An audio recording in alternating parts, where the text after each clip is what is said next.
Alright, looks like we're live. Oh shoot.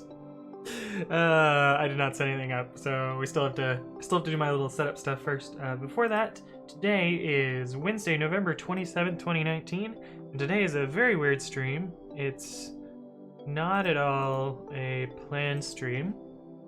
I just decided to take the day off work today and kind of chill out, and I figured if I'm chilling out, I might as well do some streaming and see how that goes. So that's why I'm here.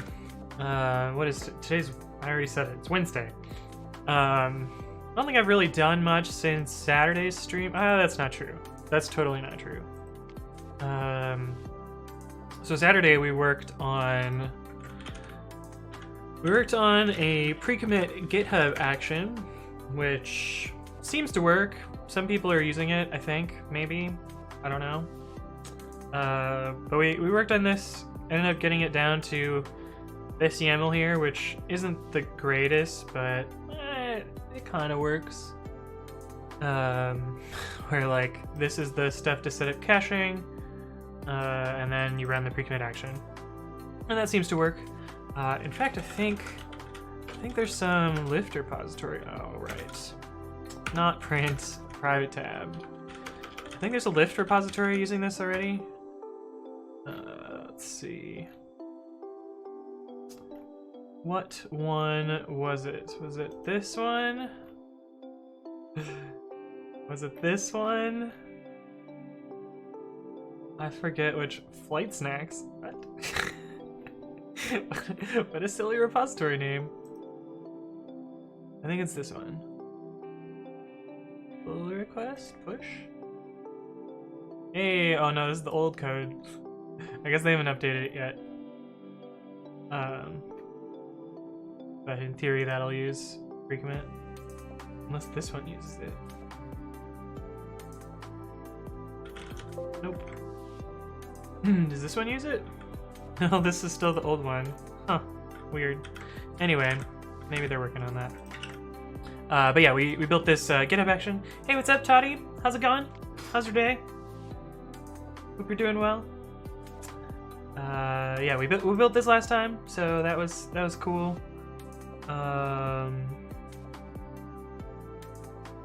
When was that? After this. I guess I don't have a commit or a pull request for it. I also worked on this little teeny tiny patch to this this GitHub repository that someone runs. I see this pattern all the time when people write shell scripts, and the advice that I have is that you should never use $*. It's almost never what you want. Usually what people are trying to do with $* is they're trying to forward along arguments, and $@ is what you always want. They're both special expansions in Bash, and this one expands to, I think, quoted joined arguments, and this is separate quoted arguments. So this is how you pass along arguments directly. And then the other half of the problem here is whenever you turn a command into a string, you're going to have bugs with quoting and spaces and special characters and all sorts of stuff like that. And so you want to use an array, and then when you run it, you also want to use an array.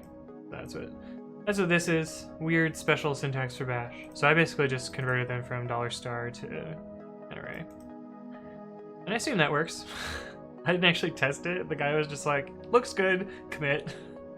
I was like, I was hoping you'd actually look at this first. But that's fine. I have my heat on for like the first time this year, because it finally got cold enough where I was like, you know, I think I'll turn the heat on. But it's currently like miserable in good old San Mateo. Here's Celsius for you, for those of you that don't speak freedom units. But the next bunch of days is gonna be sadness and rain, and this is actually really bad. Not lift. What am I trying to do? Drive.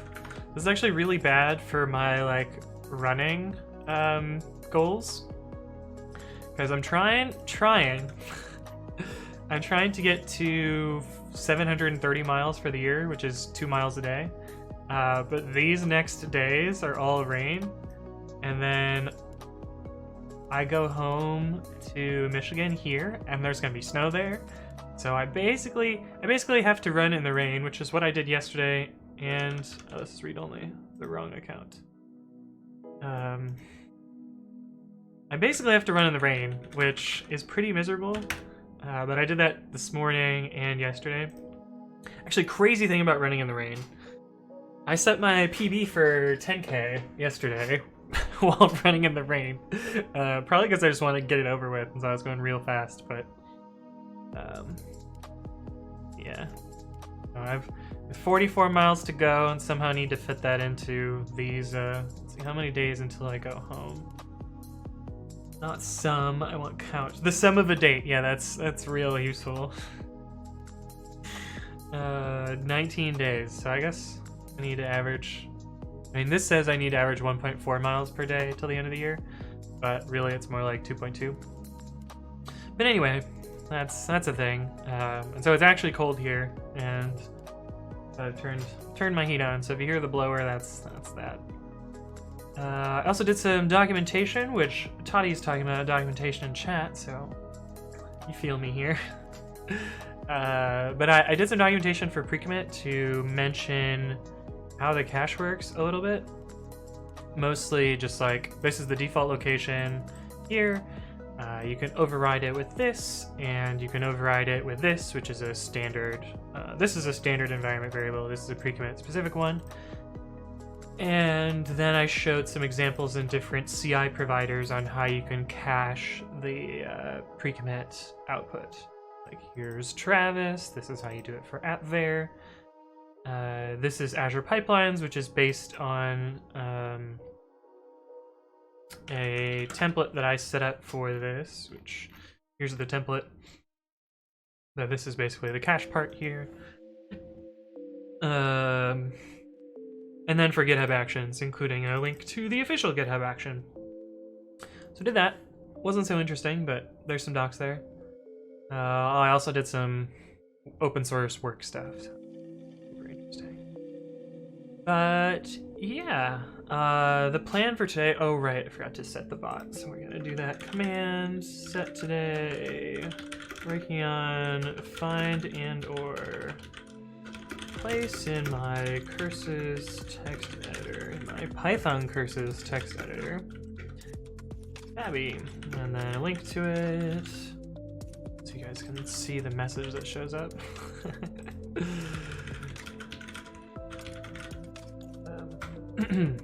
So my bot has a thing where if you send this, if I send this command, not you guys can't send this command, it won't work.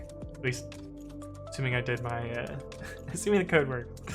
I can set this command, and it'll update the internal database, so if somebody goes along and does bang today, it will basically regurgitate that, so people can figure out what I'm working on. You can also use bang project, and both of those will work. Hey, outdated version, haven't seen you in a while, welcome back. So do you use your personal account GitHub for work? Yes. And so that's why if you look at my profile, not print. Do I have the private window still? No. If you look at my profile in a, well, if it ever loads, yeah. So if I look at my profile, I see 8,700 contributions, and a bunch of those are my private contributions to Lyft. But oh, private sponsor, right. But if you look at just my public contributions, I still have like 5,000. But yeah, I use the same account. It is kind of annoying sometimes because I get like a whole ton of emails from work email, from work GitHub. So, you know, the streams cross pretty often, unfortunately. But I think I'd be really annoyed switching back and forth between GitHub accounts all the time because, like, it's already annoying enough when I use my double account to try stuff, And I can't imagine like doing that on a day-to-day basis, because like sometimes when I'm at work, I still will contribute to open source, and I wouldn't want to do that under my Lyft account. And then I have to juggle SSH keys, and oh man, it would just be a royal pain in the butt. Sadly, they frown upon that at my work, so on GitHub I look dead. Oh no, that's unfortunate. Makes sense though. I get why companies would want to do that, so that it separates the code that they contributed versus the code that the individual contributed. But I don't know. No one's ever grumbled about me doing it, so I'm just gonna keep doing it until someone tells me to stop. Then we'll just ask for forgiveness. That's how that works, right? Right? Yeah. Cool. Yeah, but the plan for today is to work more on my text editor. We did one little thing last time. I think. Maybe it's the time before. Let's see, what does the log say? Saturday, November 23rd. Yeah, that was last time. And before that, we did another little thing and another little thing. So I've been mostly doing little things for a while. That's always easier. Yeah, do something bad, but you know what? I'll just ask for forgiveness later. But this is the feature that we did last time. So if you open up a blank file with no file name, it usually has this new file thing here. But now you can save a file with a blank name, and it'll ask for a file name. If you don't give it a file name, it'll cancel. Or if you Control-C, it'll cancel. But if you say hello.txt and then press enter, it will save hello.txt. And then like all the other stuff continues to work. And you can see that it saved the file there. This music is slightly too loud. There we go. That's a little bit better.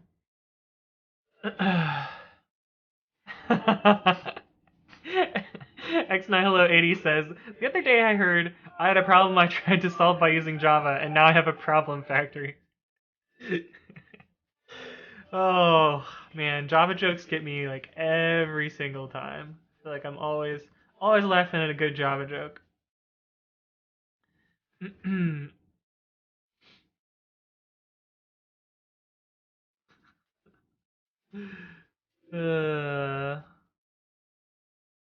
Oh man.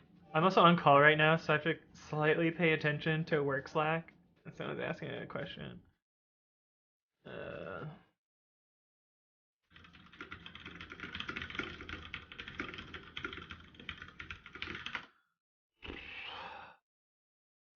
Hopefully that answers their question. Anyway, yeah. So the feature that I want to start with today is find in babi.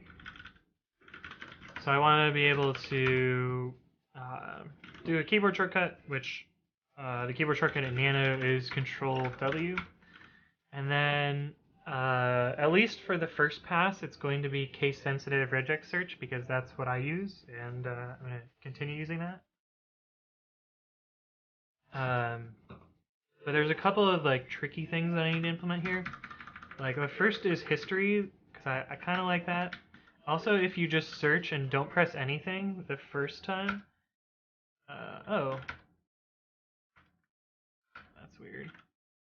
Oh, it's only that's an interesting thing. If you search, so say I search for error, and then I search again, I haven't actually typed error in here, but it defaults to this, and I kind of like that. So we're gonna try and implement that too. But there's also history, and there's also, oh, that's not what I expected. Wait, search and then Control R does find and replace? I don't think I want to do that. I think I want Control R to do history editing, that sort of deal. Warnaki says Java jokes, count me in.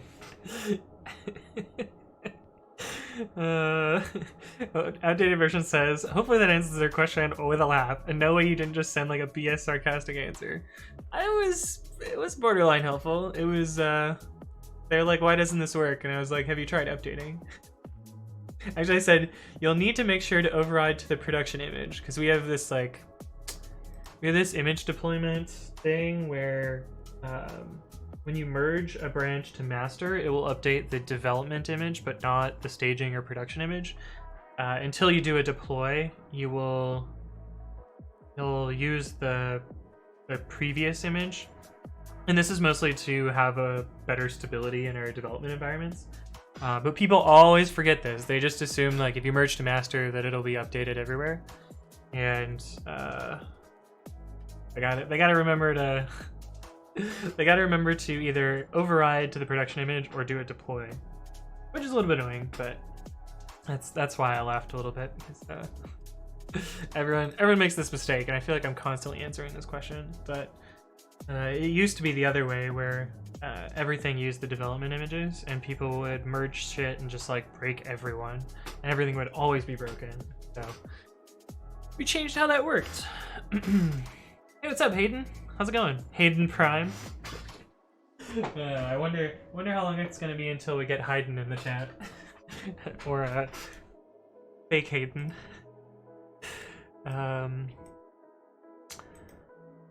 But yeah, I think the first thing that I'm gonna try and get working with this is just the arrow key history, and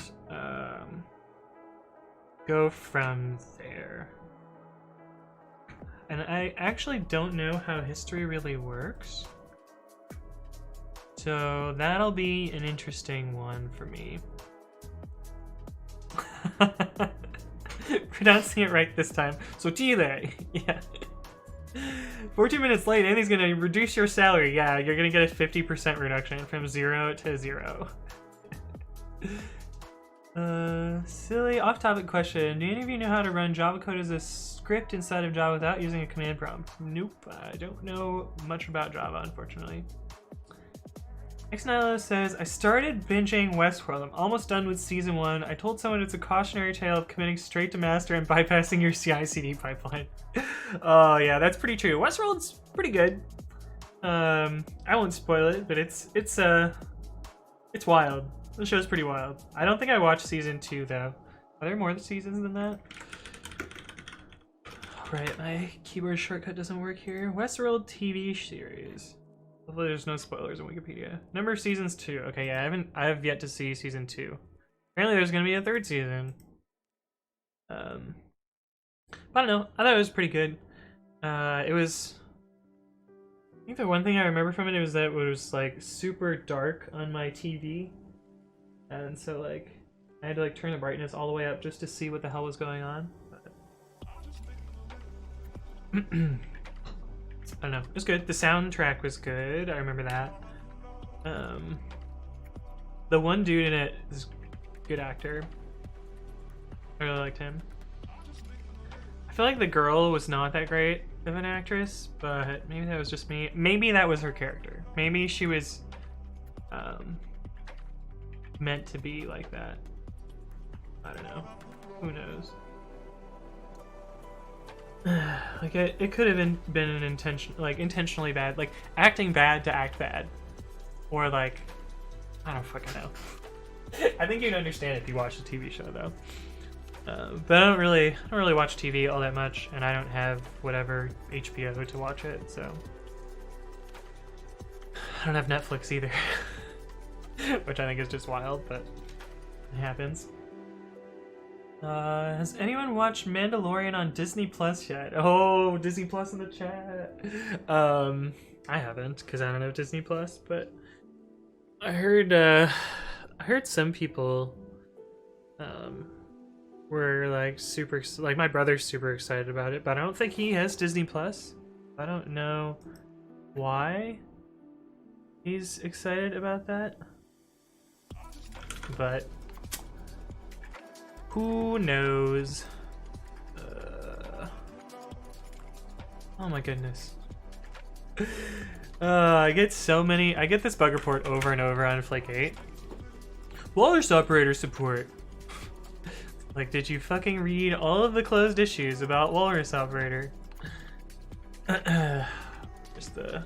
Where's the various amounts of duplicates.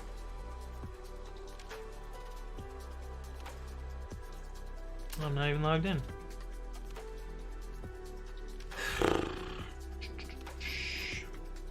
Legate is just a linter framework and does not implement any checks of its own. You're looking for PyFlakes, which has already fixed that, the crash, and or PyCode style, which has also fixed the spurious warnings. Hey, what's up? Irina Jovanowska. Thank you for the follow and welcome to the stream. Enterprise code style, which is also fixed the spurious warnings.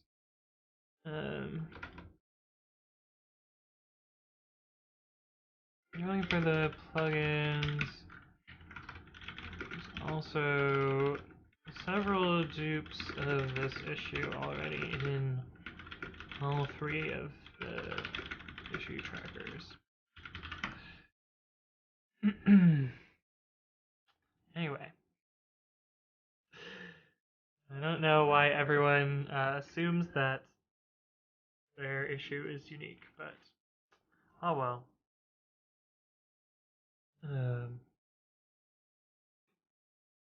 Giving my kids Disney Plus as a stocking stuffer, so waiting until next month to watch Mandalorian. Ah!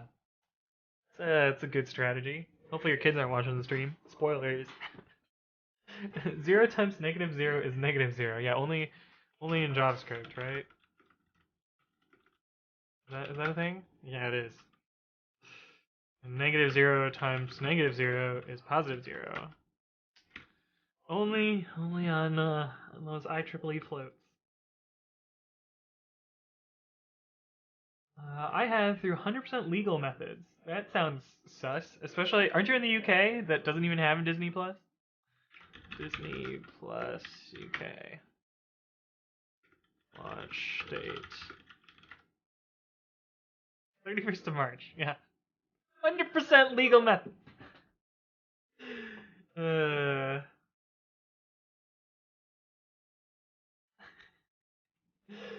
Oh, it's Flask. Dyslexic Flask. Flake. Okay. You're chatting from Emacs. Oh man, that's next level. I don't know that I could chat from Emacs. I can barely quit Emacs. That's not true. I know how to quit Emacs. Okay. Yes, but to start with this, I think the first thing that I have to do is introduce the keyboard shortcut. I'm gonna do a little less test-driven development here just because I don't quite know how I want this to work. And so I'm just gonna play a bit with behaviors, and then once I get a behavior that I like, then I'll write some tests for it. Emacs is evil. That it is. We're not key. That it is. Doesn't Emacs also? Oh, it has evil mode, which is what, Vim mode? Isn't that just like a Emacs meme? I don't actually know. I don't use Emacs. I use Nano like a noob. As previously said, you need 11 fingers to operate it. Yup. You need your control finger, basically. Okay. Where do I want to put this feature in?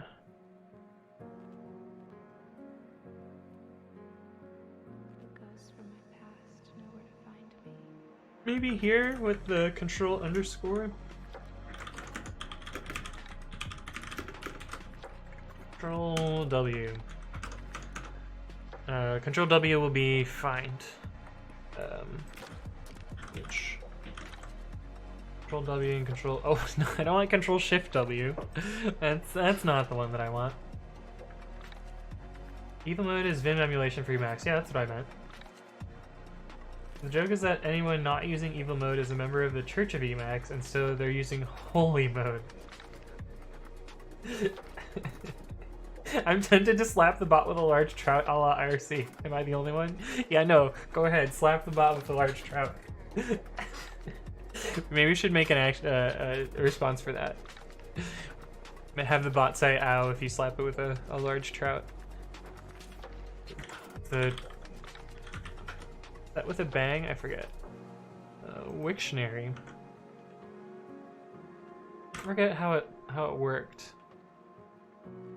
Was it a slash command or was it a bang command? What? Someone actually got slapped around with a large trout. Irish girl saw it after fish slapping incident.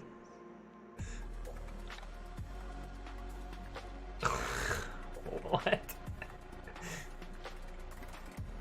Without warning, the woman has picked up a large bream from the fish stall and slapped the worker across the face before running out of the store. What?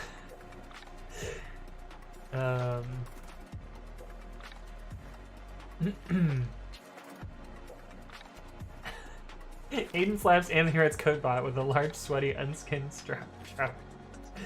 It was abuse if I remember correctly. Yeah, this does sound like abuse. What YouTube channel are we listening to? So it's linked in the description, but here's the current song. It's chill copyright-free music, accordingly.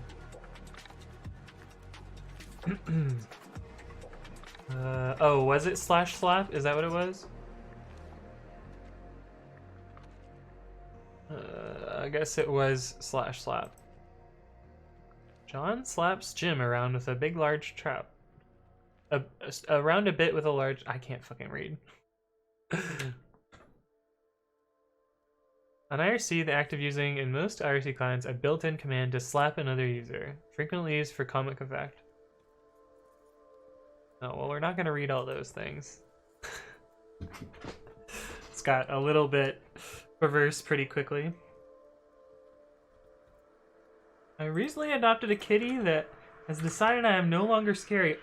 Oh, it's so cute. I'm glad it no longer thinks you're scary. That's good. Look at this cat. Look at this cat. I'm more of a dog person myself, but I can appreciate a good kitty. I remember when I finally got Windows 95 and I could run 2 copies of MIRC so I could use a bot finally. Nice.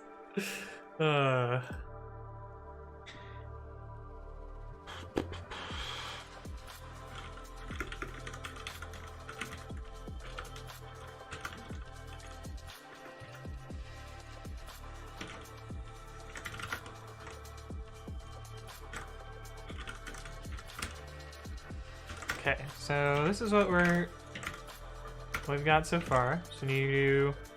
Wait, what? Why? Oh, I forgot a bee. The bees are important.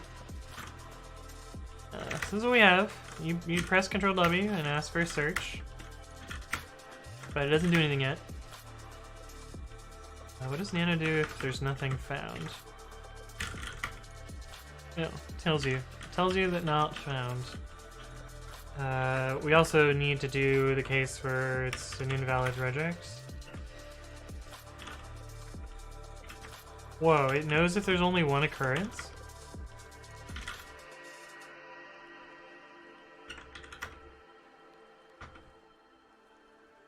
Oh, if you repeat the search and it doesn't move, I see. Then it does that. Interesting.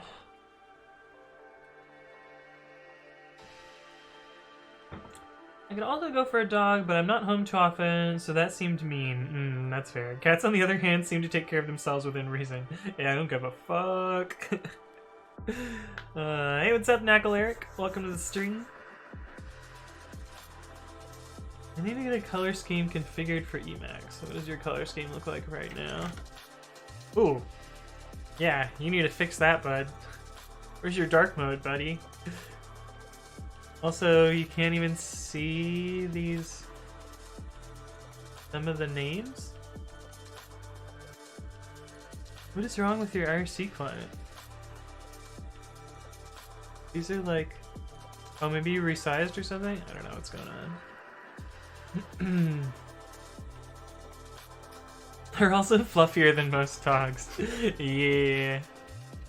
Yeah, there's a bunch of LFs here. I haven't really thought of a way to make this better. It used to be worse. So like some of them are handled by a mapping. So there's this like, these all used to be their own if statements too, as were these ones. And I could probably move some of these to do that. Like definitely this one. Definitely that one. Except I think they have a different signature. Do they have a different signature? Yeah, the movements just take margin. But they would also need to take status. So I could probably make some simplification of this that just puts it all into a mapping, and then these are all functions or whatever. But I haven't done that yet. Maybe I'll simplify it eventually. There's nothing wrong with it, I resized. Okay, yeah, that was my guess. Babi gonna qualify as an AI by February 2020. Yeah, I mean, look at all these if statements, man. That's some top tier AI there.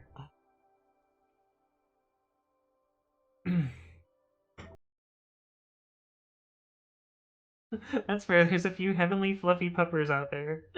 I fixed your message for you. Quick Floor, haven't seen you in forever. What's up, my dude? Are you coming? Are you back to ask me more personal questions as you usually do? Why can't you understand? Man, you know it'd be wild as if Quick Floor was Hayden or Hayden 2. That's not true though. Hayden 2 Hayden 2 was a handful, a mouthful. You have no questions, you just missed me. Why don't you have any, where's your questions?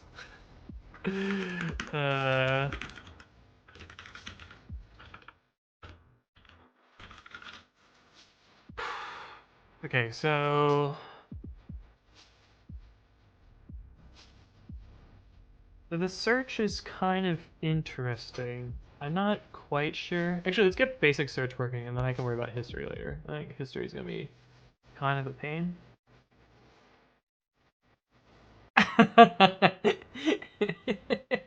If he calls me boss, I swear to God, I'm breaking out flashbang. Yeah, that's right. A lot of pink usernames in the chat right now. What's up, Crazy296? Welcome to the chat. Knuckle Eric, hey boss. Today I used Black on an init.py with lots of imports, and what the fuck? How to look at Black's issue tracker about what Black does with imports. And guess who commented there? It's me! Yeah. Quick floor, I'm gonna use Babby over Vim in VS Code Kappa. Yeah, I don't think Babby's quite ready for prime time, but soon. Soon. But yeah, I am everywhere. I've actually spent a lot of time on Black's issue tracker. In fact, Black was one of the first things that Black did, and I don't think I really should take any credit for this, like the success of Black. But one of the first things that happened with the original version of Black was it added pre-commit support. So this happened very, very early on in the project lifecycle, way back in April of 2018. Yeah,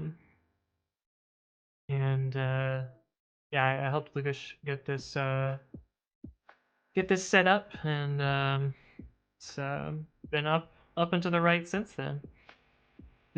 I take no credit for it, but it was good to get integration early because it's one of the more popular pre-commit hooks. But, yeah. Although we still need to fix this. So this is a moving tag, and so it doesn't work super well with pre-commit in this setup. Like, it'll work, but it's not great if you want like reproducibility or whatever. Does Babby have autocomplete? No, it'll eventually have autocomplete, but right now it's barely a text editor. Like it kind of works. But I'm slowly adding more and more features to it, and pretty soon I'll be able to switch from Nano to babi.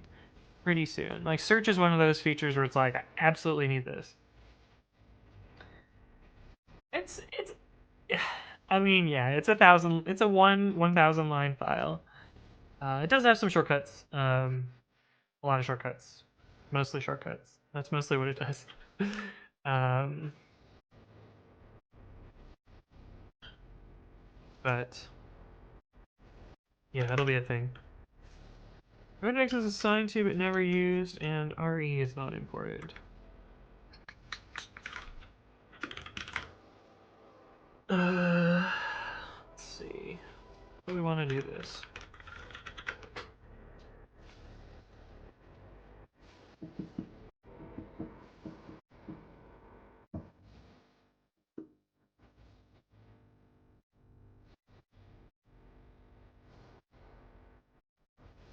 Like I think. Oh, here's the basic algorithm that I want to do. Song is something else. The basic algorithm that I want is like, say we have a bunch of lines, you know, like this, and we're currently on this line at, say, like this character, that character here. Where's the pound sign? There we go.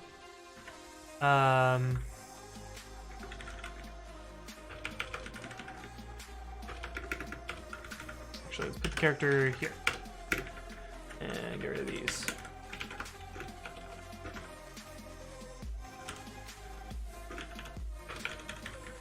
Okay, so if you're at this position in the line, you're gonna get this regex. And the first line that you do, so basically the first line, you're gonna do regex.search line, and then the start will be the X position. And then you'll go onto the next line and wrap around. Do the rest of the file line by line. But here you'll use regex.search just line, and probably, I mean, start equals 0 implied. Then do the start of the file line by line with regex.search line. And then do the original line. But not start equals X. And if match position is greater than self.x, well, it can't be, right? Yeah, this can't be true. Can it be true? No, it can't be true. If the match position is equal to self.x, then status only match. And if we go back to the top of the file, we need to status search wrapped.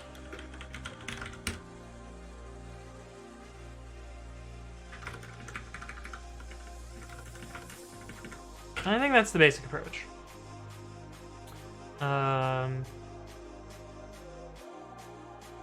Alright, no matches, then status, no matches, something like that. Are those all the cases? Hopefully, maybe? We'll see. Can you write it again in 200 lines? I mean, at one point it was 200 lines. Let's see if I can find when it was 200 lines.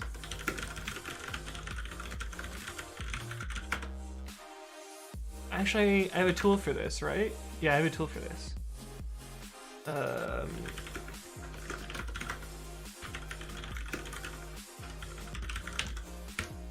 We're gonna be adventurous and try and use it in Python 3.9. It's never gonna work. Let's see if we can even install it. Okay, we can install it. That's a good sign. Oh, that's a lot of dependencies, so we're gonna be a little unlikely this is gonna work in Python 3.9. But I read this tool called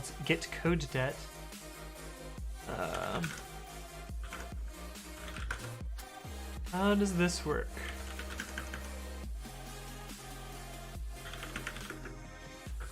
Get code.net generate optional config number of jobs. Not found. Touch generate config.yaml. I should probably follow the directions. Expected a config map, got none. Alright, we have a map now. Missing key repo. / babi. Missing key database.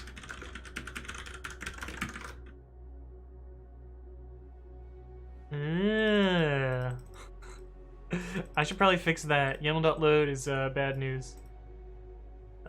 But it did generate. And then there's a web server. Database path. Database.db.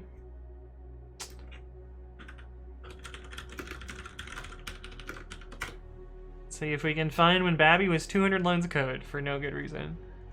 Oh, this doesn't help. Right.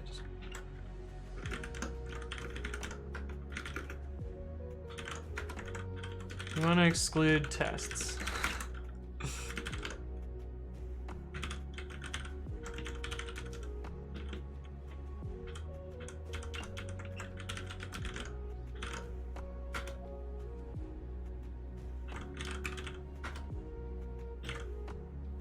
And that looks more better. It looks like it was 200 lines of code up until one of these commits. Yeah.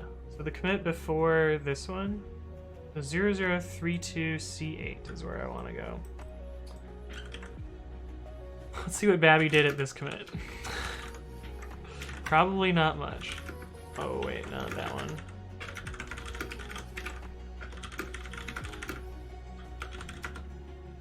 Simplify position initialization. babi can load text and mostly navigate with arrow keys.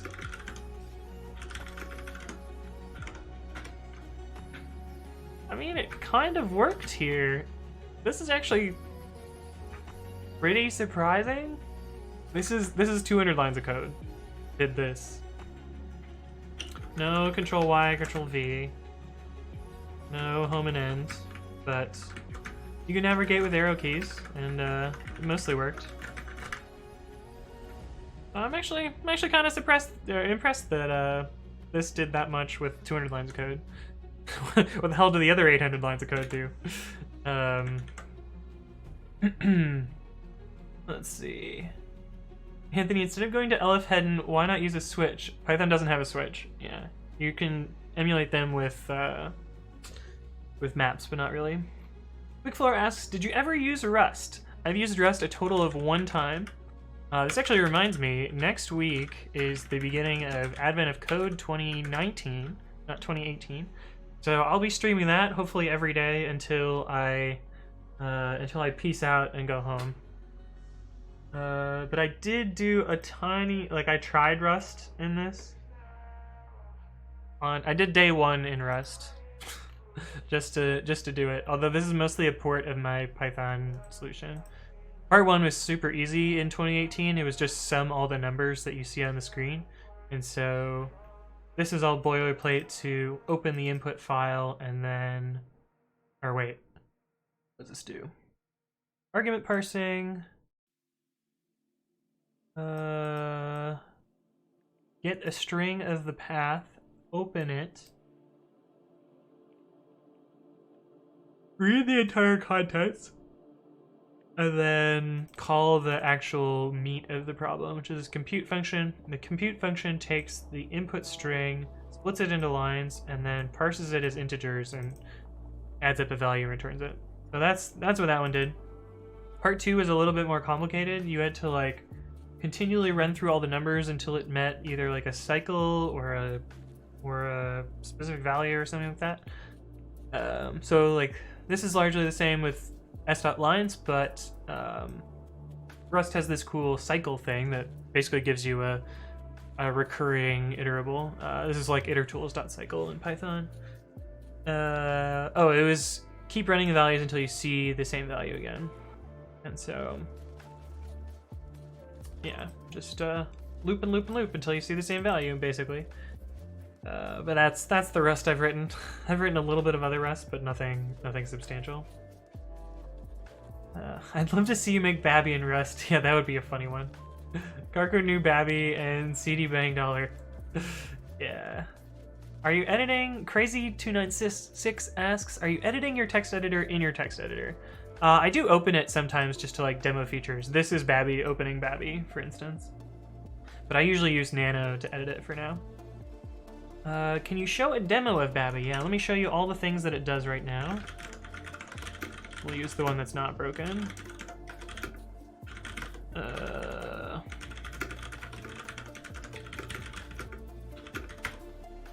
Oh. Yes. Cool, I didn't even have to activate the first one. So, let's see, where do we start with? Babby can open Babby. You can navigate, oh, that's Nano still. Okay, Babby can open Babby, so I know it's Babby because it's not colored. Oops. Ooh, that was risky. I almost crashed my terminal emulator there. Tearing tabs is a risky play for me. But anyway, you can navigate around with the arrow keys and stuff. There's also keyboard shortcuts for going like Control A and Control E. If there's an unknown key, it tells you down at the bottom. I accidentally bumped Control R. There's Home and End. Those do things. There's also Control Home and Control End for beginning of the file and end of the file. What other stuff is there? There's Page Down and Page Up, which is also Control V and Control Y. Those are the keyboard shortcuts for Nano for that. What other movement do we have? I think that might be it for the movement. You can jump to a particular line, so if you do Control-Alt_, you can enter a line number. Line 0 is the top of the file, same as line 1. Line very large number goes to the end of the file. Line -1 goes to the end of the file as well. -2 goes to the second to last line, and negative very large number goes to the front of the file. And this this editor here is why does this have search mode?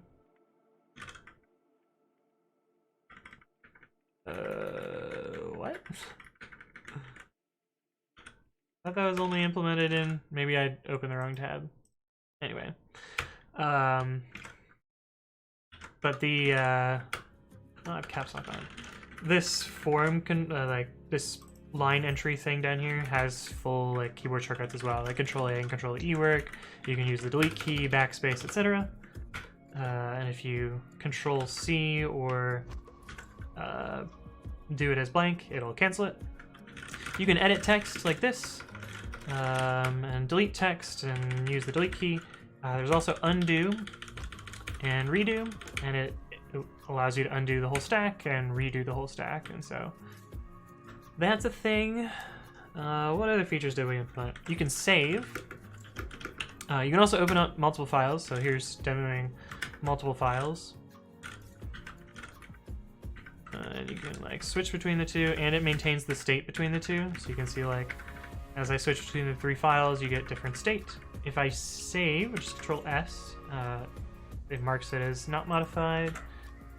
You can close, so now we only have 2 files open. And if we look here, we wrote out this file called 1. So that works. It doesn't have syntax highlighting yet, but we have this color test mode, which will hopefully eventually be used for syntax highlighting, but for now it's just kind of a pretty demo-ish thing. But I think that's it. Oh, there's one other thing that I want to show. If a line gets too long, this actually took forever to get right. If a line gets too long, it has these like nice little arrow key or like arrow indicators that show that like, oh, you can scroll further to the left or right. And that took a long time to get right. But it also shows up, oh, here's one other feature. I forgot. It also shows up in this prompt down here too, so you can scroll this in the same way. This prompt, you can actually Control Q. I hit caps lock again. And it quits like Vim. Usually it quits with Control X like Nano.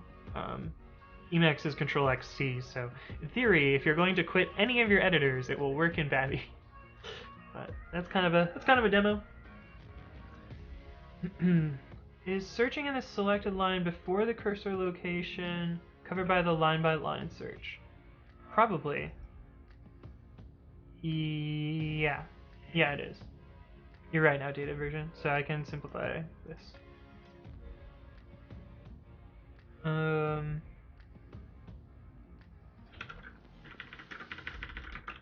Something like this.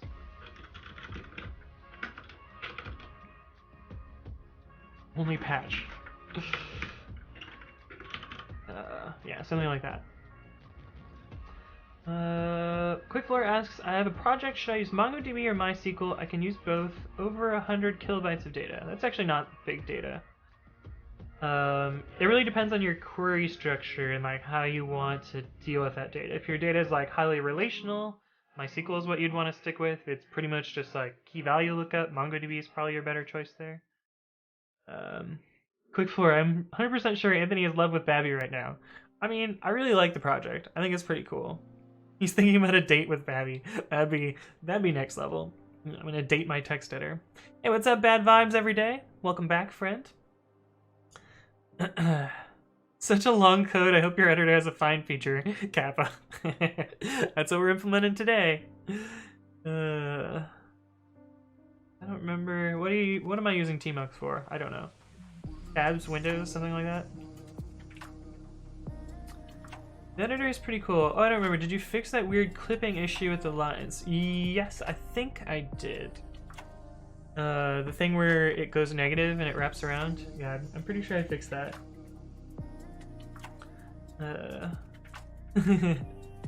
Give us time, then you'll give us something better than Vim. Yeah, maybe one day. Critic says that's pretty cool. Yeah, I think it is pretty cool.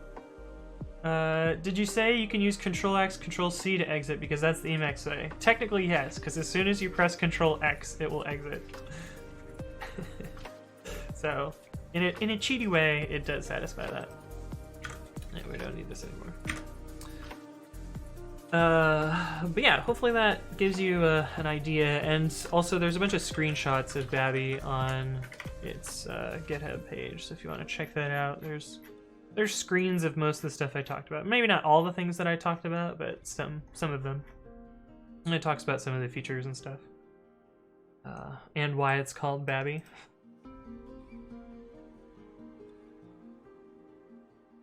Quickfloor says, tell us about work, Anthony. Do you still work as a full-time programmer? Yes, I still work at Lyft on the developer experience team. Full-time. Although, I'm skipping work today to stream for you guys because I know basically everyone at work was like, it's like holidays tomorrow and no one really wanted to get anything done, and so we're just like, screw it, I'll just take off today because it's not super interesting. Can you load up Emacs to edit one part of Babi? I just want to see you try. Oh boy. Well, for starters, I don't have Emacs installed. We'll edit this other copy of Babi.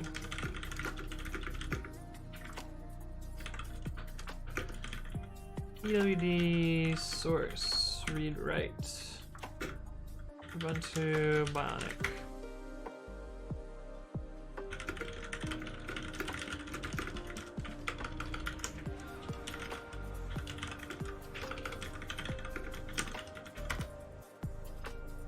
All right, I'll appease you with Is Control-V going down more optimal than pasting from the clipboard? So the thing with Control-V is normally what it does is it's verbatim character on a keyboard, but if you do Control-Shift-V, that'll be paste, and that already works in Babi. So if I do Control-Shift-V, that pastes.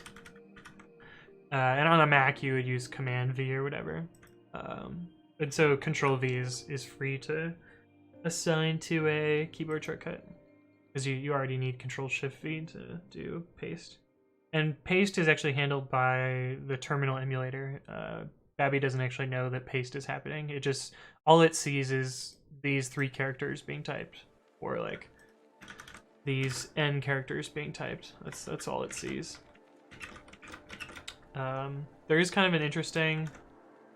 Let's grab those text. There's an interesting, like, behavior of Babi where if you paste a lot of text, you can see it show up one character at a time. Which is, interesting. But it makes sense because I haven't done any performance optimization. So this is actually you seeing Babi being slow. But I don't know, it's kind of a cool effect, so maybe I won't fix it, but like one day maybe. But anyway, that's that. Oh yeah, for whatever reason, sometimes apt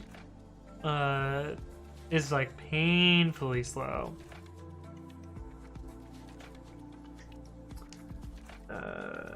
Don't have a job, it's overrated. Yeah. I mean, if I could get away not having a job and like just working on open source, it'd be pretty cool. Old school tech, yeah. It's a feature, yeah. That's why I'm probably just gonna leave it until later. The interesting thing about like Nano, when you have a bunch of Nano has like the similar problem. If you have a bunch of text in Nano and you paste it, it just kind of lags for a little bit and then snaps to the bottom.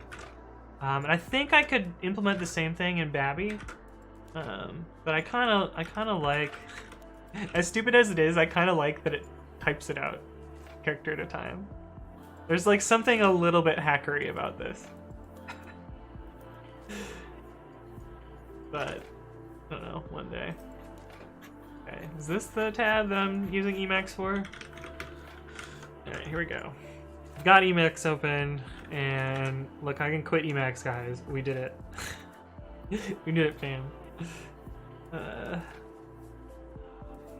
My reason not to have Ubuntu is install that and my objection to sudo. Oh, because apt is slow? Usually it's not slow, it's just sometimes it's slow. You want me to do more than just... Wow, look at that startup lag.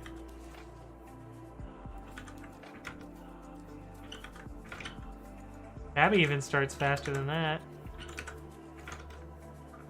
What do you want me to edit here? Look, it works. How do I undo an Emacs? Control U? Control X U? Nope. Nope. Nope. Nope, nope, nope, nope. Control X, Control S to save. Yeah, I get that, but how do I undo?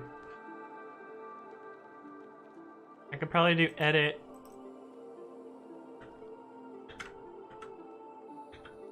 Alt E, what does that do? Control underscore. Oops, that's Control minus. Okay. Look, I used Emacs. I'm using the arrow keys. Oh, right, that's probably normal for Emacs. Anyway, I'm not gonna use Emacs. I don't like Emacs. No. No. Yes. Okay, we did it, fam. I did Emacs. Any percent, install Emacs. Hey, what's up, Ethan? How's it going?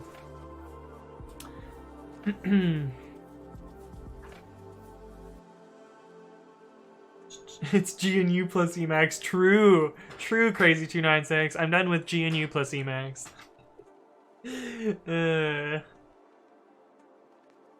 Shake my head. Not unexecing hard enough. True. Python Pro doesn't like Emacs. It's not that I don't like Emacs, it's just I don't know it enough to use it. GG, yeah. No re on that one.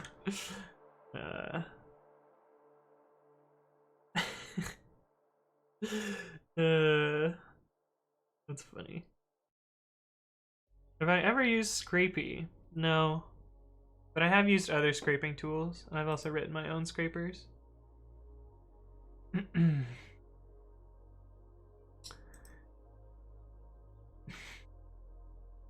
But, sorry, someone just sent me an email. There's this, like, super bike shedding why is the music quiet again? Maybe this song's just quiet. But there's this, like, super bike shedding. Is it quiet? We're about to find out. There's gonna be a drop, and then it's gonna be like, blah, blah. There's this super long conversation on the Flake8 bug tracker about adding pyproject.toml support, and I don't give a fuck about toml. But people seem to have all of their jimmies riled about not having TOML support. Oh, God forbid I have to have another file in my repository. Christ, you already have probably a file for another reason there. Okay, yeah, it's loud again.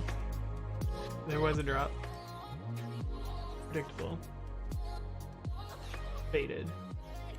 But there's this hilariously long conversation about it, and it's just like, it's pretty wild. Oh, what? Work Slack, why do you want me? Oh, someone just said thanks. Cool. Didn't need to DM me. Awesome.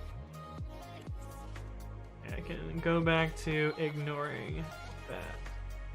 No. But yeah, no, I haven't used Scrapey, but I've used PyQuery before, which is like a library that makes scraping a little bit easier because you can use like CSS queries to select elements and look inside their stuff. And at one point in time, I would have considered myself an expert in Selenium, which is a or WebDriver. I guess technically Selenium and WebDriver. At one point, I was working on Selenium RC stuff, and then later I was working on WebDriver stuff. But WebDriver is basically a programmatic way to control a browser. And is this Docker open for? Oh, that's not Docker. That's babi. Confusing myself. But yeah, no, I haven't used Scrapey. This seems better than Notepad++ and Idle. I mean, I've never used Idle, but I have used Notepad++. I don't think we're going to do better than Notepad++. If I'm being honest.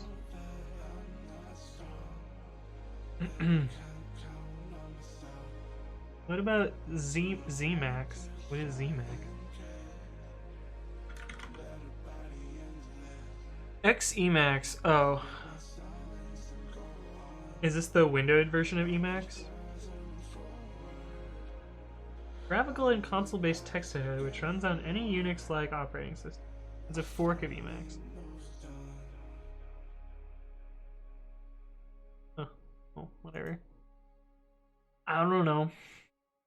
Ethan says, I'm pretty good, just having a chill weekend. How about you? I'm doing alright. Chill on a different level, because it's cold outside. But I went for a run earlier today. So I went outside to go grocery shopping, and I was like, oh, it's sunny and nice out. Maybe I can go for a run today. And then, so like, I get back from grocery shopping, changing my running clothes. I'm like, oh, it's cold. I'll put on a long sleeve shirt, which I usually don't do. And then I went for a run. And like 2 minutes into my run, it starts pouring. And I'm like, oh, well, I already started. I have to finish now. So we'll continue this and make it happen. But like, I got baited by Mother Nature. But other than being a little bit annoyed by the rain, because the rain isn't really like bad per se. Like, I wasn't cold. I mean, it was a little bit cold, but I wasn't like freezing, and I wasn't like miserable. It was just like kind of annoying when like raindrops like continually hit you in your eye or hit you in the face, and you're like swatting away things that don't exist. Like, that part was a little bit annoying. But I don't know. The run was fine. I'm doing fine. I'm not doing work today, so that's a plus. Warnaki says, are you having cookies? Cookies make for a chill Wednesday. Oh man, I should make some cookies. Yeah, that sounds good. I should make some cookies. Maybe I'll do that later.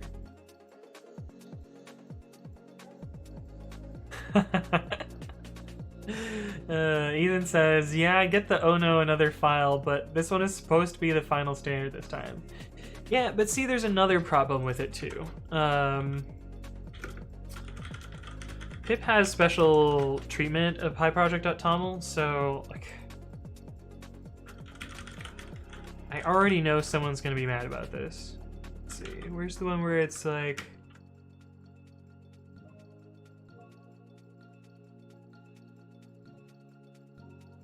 yeah, projects which with a PyProject.toml file which don't have a build system section will be assumed to have the following settings.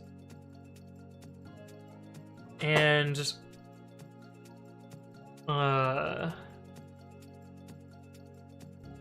this, like, just the presence of this file causes pip to completely change how it deals with your project seems pretty wrong to me. But I don't know. I don't want to force that on people either. But anyway, grumble. Just like I'm more annoyed that there's like people that are like, I need this. This is super important to me, and it's like it's a fucking config file. Like, who cares? Why is this such a big deal? This is why running is evil. Yeah, but I'm so close to my goal for the. Anyway, let's do this actual feature.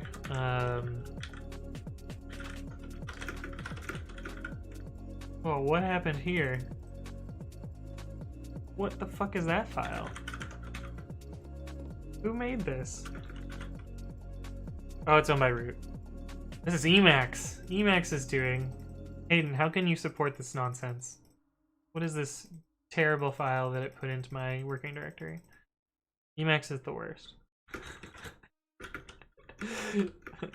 Them's fighting words, right?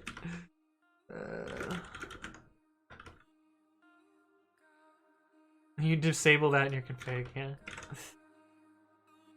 Makes sense. Okay. Control W. This is the algorithm we're going to try and implement. I guess we also have to do...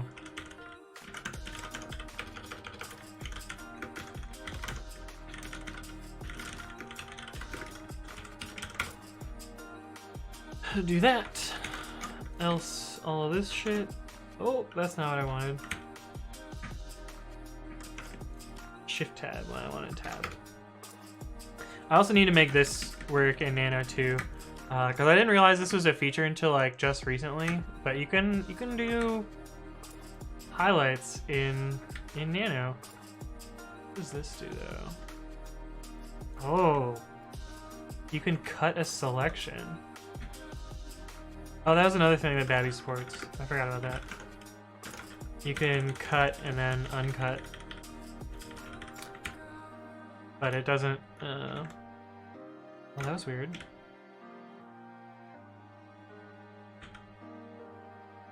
Undid an uncut. Oh, it undid a bunch of uncuts. I see what it did. Yeah, that makes sense.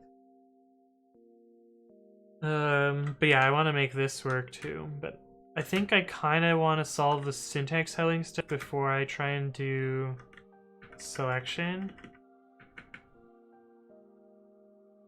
Because in a way, the selection is kind of itself a syntax highlighting, so not quite sure how to do that. Oh no, this is pseudocode parse it. None of this is actual code. I need to figure out the exception type is why I put the ... there. I wasn't look it up now and put the real one in there. An open parenthesis, that's an invalid regex. Ori.error.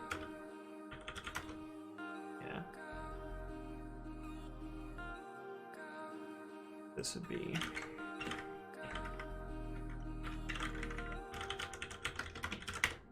something like that.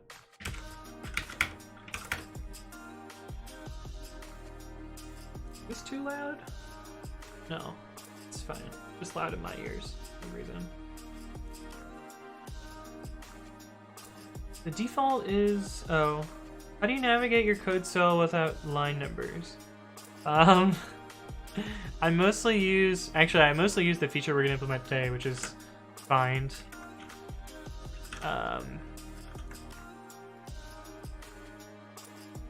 And I do have jump to line numbers, so like if let's say I had this file open. And I want to find this compile function. Like I can still jump to 233 with 233. And so like that works pretty well with me. It is pretty hard to like talk to other people and be like, hey, look at line 12, and they're like, what? But instead you have to be like, look at the find iter function and the fourth line in that, and then the last function call or something like that. So that part's a little bit annoying. But I don't know, I use find and jump to line a lot, and it works alright for me. Yeah, the PEP used to say that the presence of the file, like, I know they adjusted 518. Is it 518 or 517? Which is the like isolated build one? So this one?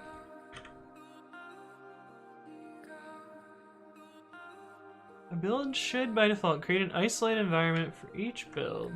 Oops.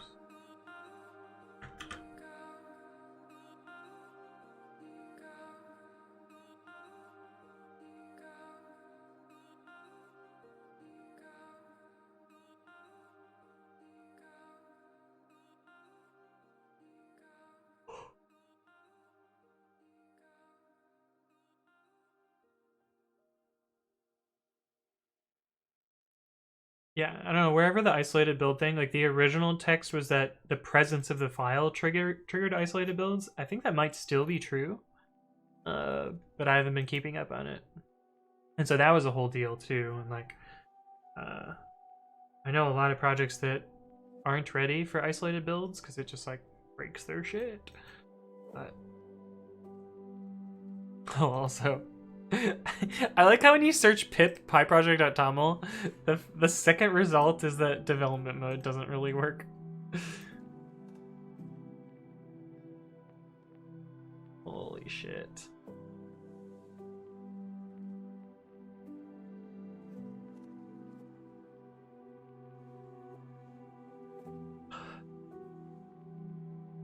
But yeah, they never really figured out how editable installs are supposed to work, so that's a whole deal. And technically, yeah, that technically except ... is valid syntax in Python.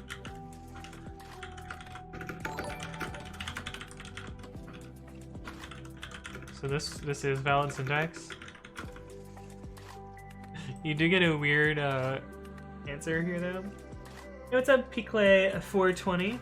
Or is that Pickle420? Welcome to the chat, or welcome to the channel. Thanks for the follow. Type error. During the handling of the above exception, another exception occurred. Type error. Catching classes that do not inherit from base exception is not allowed. Well, it still ended up as a type error. But yeah, this is valid syntax, but kind of nonsensical at runtime. Okay, so let's try and implement this algorithm. And actually, there's more to this too, I think. If you have an empty string. Oh, if empty, status canceled.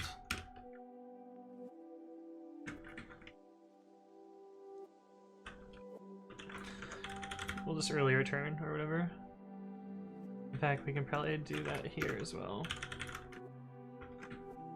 And okay, so something like this.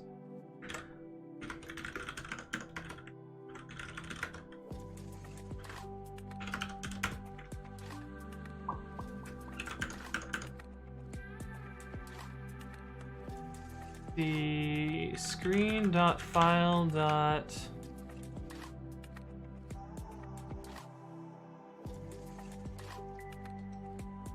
We want to do this. What part do I want to put in this function, and what part do I want to put inside the file? What do we need? We just need the regex. So here we need status. We need status everywhere. And we probably need margin for movement. I always need margin. I always need margin.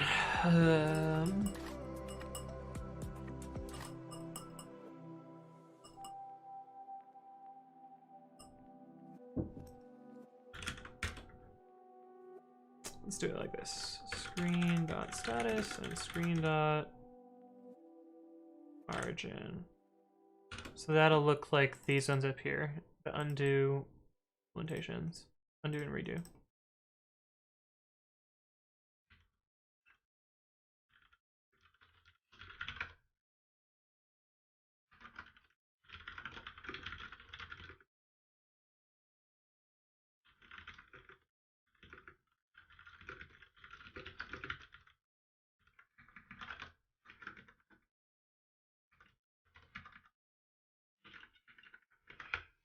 Oh, except status takes... The prompt takes the screen. So let's actually just take regex here.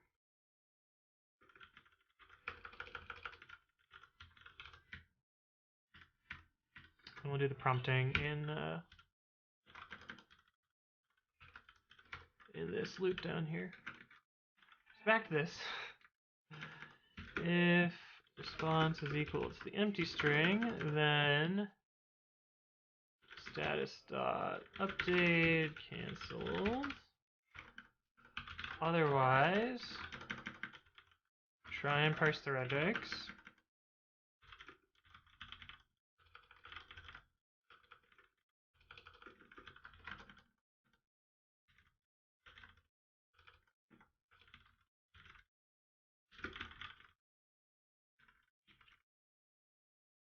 See what this looks like as well. Otherwise, it was a valid regex. We can do screen.file.find regex and screen.margin. We also need the status, now that I think about it, because we need to be able to update the status in all of these cases down here.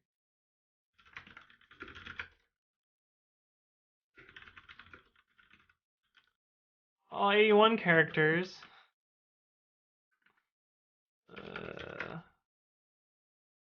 Sure. Something like that.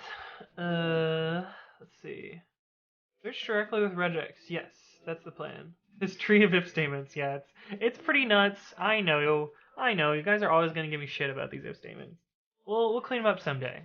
We'll make all the functions take a bunch of arguments they don't need, and then we'll fix it.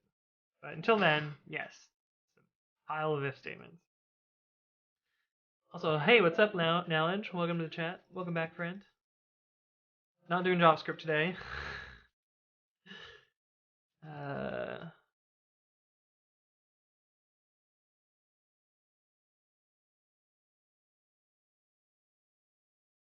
Actually, that's interesting. What does Nano do in this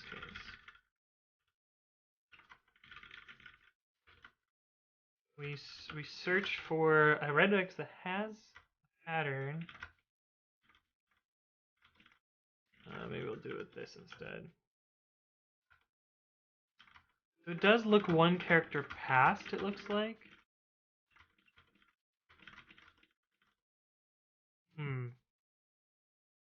Still seems loud.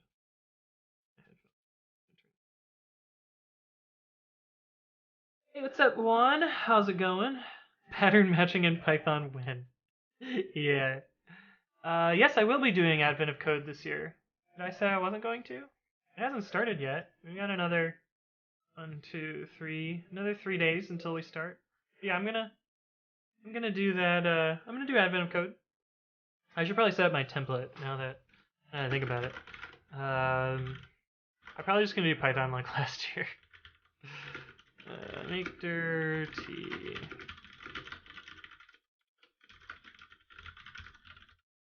No, that's not where it was. Anthony writes code ASC 2018. Do C. I am not that much of a masochist. Let's see. Git commit allow empty initial empty commit. Okay, so what did I do last year?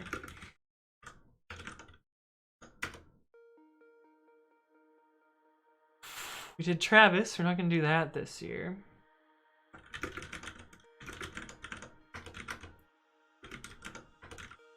$2018. What did Travis do? Oh, this was for deployment. We don't need that. We had a makefile. What did the makefile do? Oh, this is when I had this grand vision that I was going to make YouTube episodes for every single day of Advent of Code. I think I got to like day 4 and I was like, fuck this. This is too much editing. And so I just stopped. I like wrote slides kind of explaining all of my solutions and I was just like, this is kind of boring. I stopped doing it. But we're not going to do that this year. So we're just not going to handle that at all. We had requirements.text, which was really just pre-commit and PyTest. Oh, I had this support directory. What was this thing?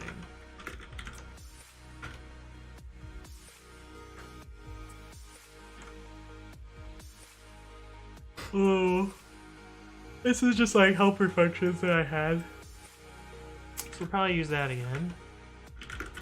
And my pre-commit config, if I remember it, yeah, I type checked everything last year, so we're gonna do that again, which will be kind of funny. Oh, there was a day that had trailing white space. Interesting. Alright, so let's see. We're gonna copy the pre-commit config, the git ignore, the readme, the requirements.txt, setup.cfg. I don't know what's in that file though. We're not gonna use Travis. We'll copy this support thing. Oh, and day 0. I think day 0 was my template. Something's dinging in my... Oh, that's probably my... what is it called? Dishwasher. My spool machine. Ooh, we haven't done a Flake 8 release in a year. Maybe I should do that at some point.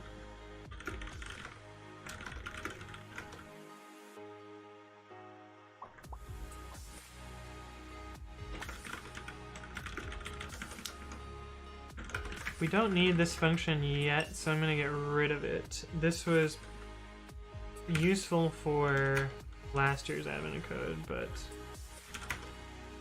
until we need it, I'm going to not have it.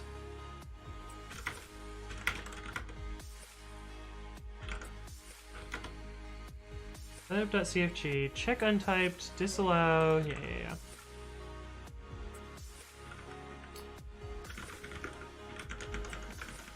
Does that mean I type checked my test functions? I did. This is basically the structure that I used for all of my advent codes. So you would pass in a data file as input, and it would open that file, run the timing function, and then print the result of compute. And compute would take the file contents and either return an integer or whatever it needed to return. And this was the template I used. It worked pretty well, and I would write tests for it here. That was that. We don't need those.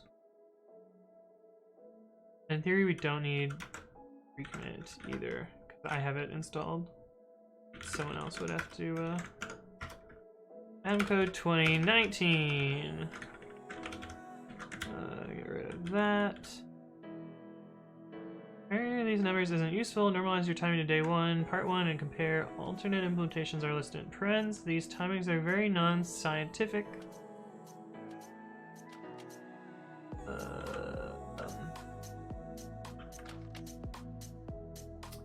Yeah.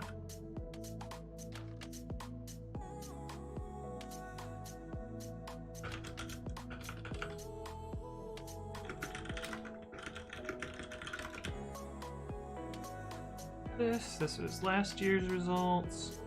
I mostly want to just like keep the format in here so that when I copy and paste it'll still look the same. Because I'm not actually going to rerun this command because it probably takes forever. But yeah, that's that.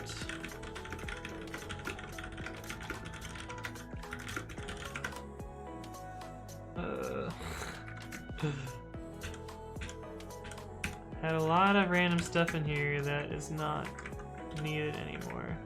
A.out, I must have written one of them in C++. Or C. Invoke high C, we don't have assets. I don't think we have build either.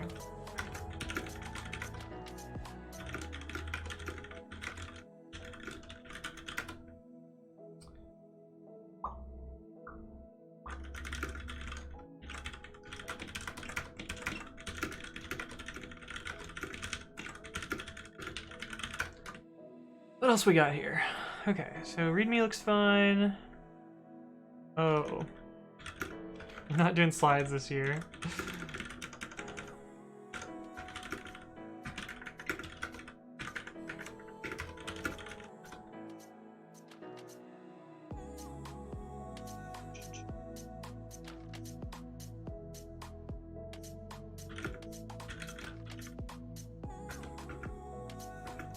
That looks fine, that looks fine. Cool. Initial template commit. Need to actually make the repository too. Oh, and I should probably set it up with Azure Pipelines. Let's do that. Wait, how would I even do that? What would I even test? What did I test last year? I just ran make push. I guess I could run pre-commit. That's something. My CI will be linting. Now it just says, we'll clean them up someday, 15 years later. What idiot wrote these? Ah, someone will rewrite them someday. Yeah, true.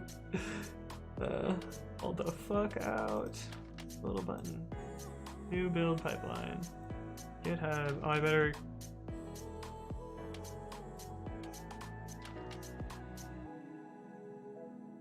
this is not what I want to do.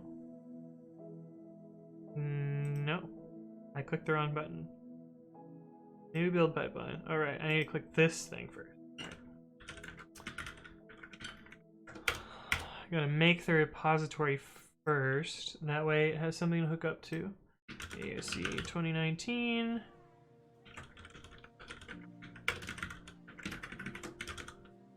And I'm doing this in my Twitch YouTube account because I'm not going to work on it outside of that.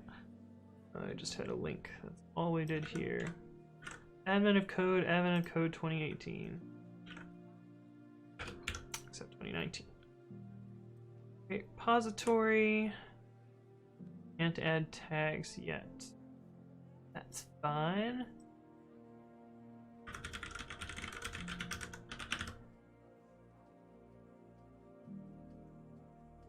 Setting is required. I don't know about you, Azure Pipelines, but I definitely have it filled out. Did you see that button dodge my click? That sneaky button. Why would it do that? Sneaky, sneaky button.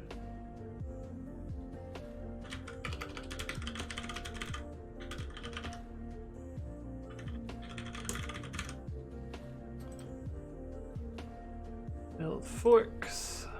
Save. Yeah.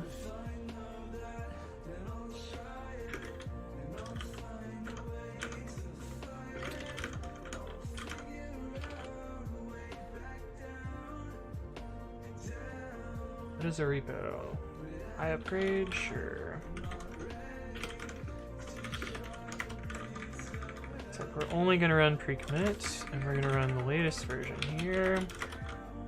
Actually, did I make a bug fix that? No, I don't think I did. Oh, no. I can do it with GitHub Actions, too. That would be, that's a good point, Ethan. Maybe I'll just do it with GitHub Actions. How do I delete this?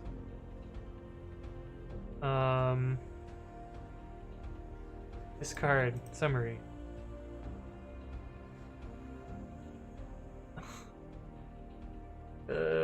Delete.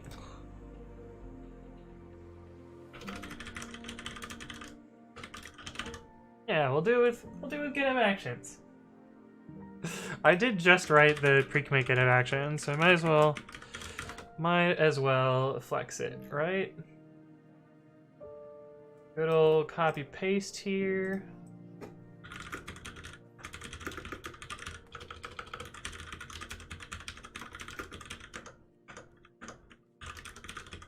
Pre-commit.yaml, some solid paste skills. You were joking about GitHub Actions to get Azure Pipelines. No, we're taking this seriously. We're gonna actually do it.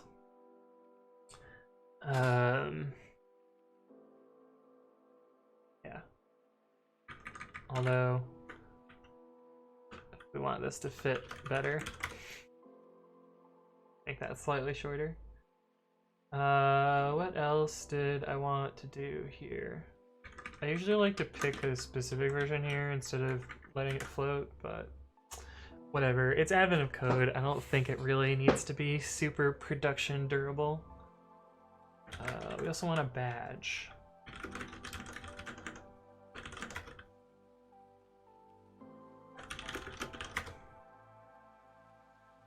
Copy this. stick it in the README.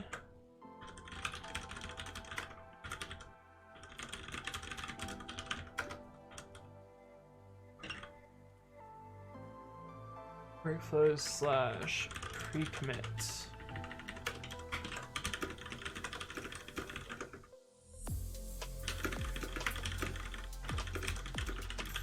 So in theory that'll work.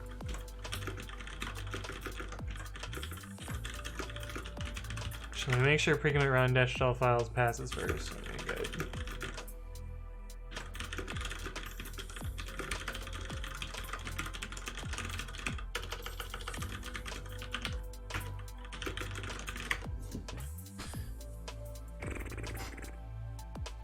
Okay. Does our initial commit pass? See, I'm actually glad that you mentioned this because I wouldn't have wanted to set all this crap up on the day of. Let's link.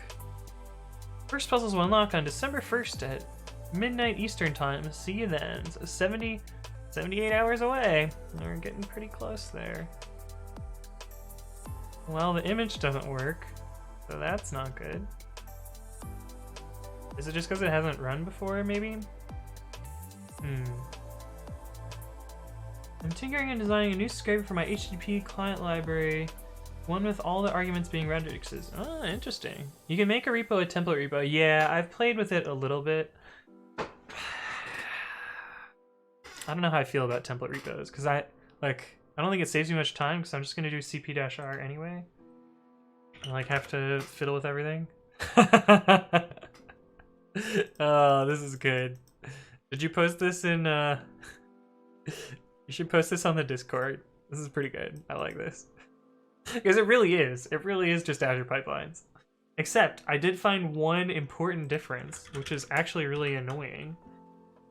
Azure pipeline template. So, you'll notice, if we go here, you'll notice if we look at the output of this job here, we look at the pre-commit output, I can force color with --color always, and it displays fine. But if I try and do the same thing in Azure pipelines, try and do the same thing here, it does not work. So what the fuck gives, GitHub? Why you do this?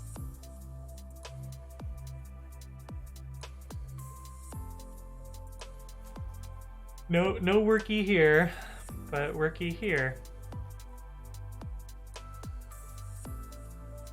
Maybe they're just like, oh, it's Node.js, therefore we're gonna interpret colors. Why did someone start this? Wait, what?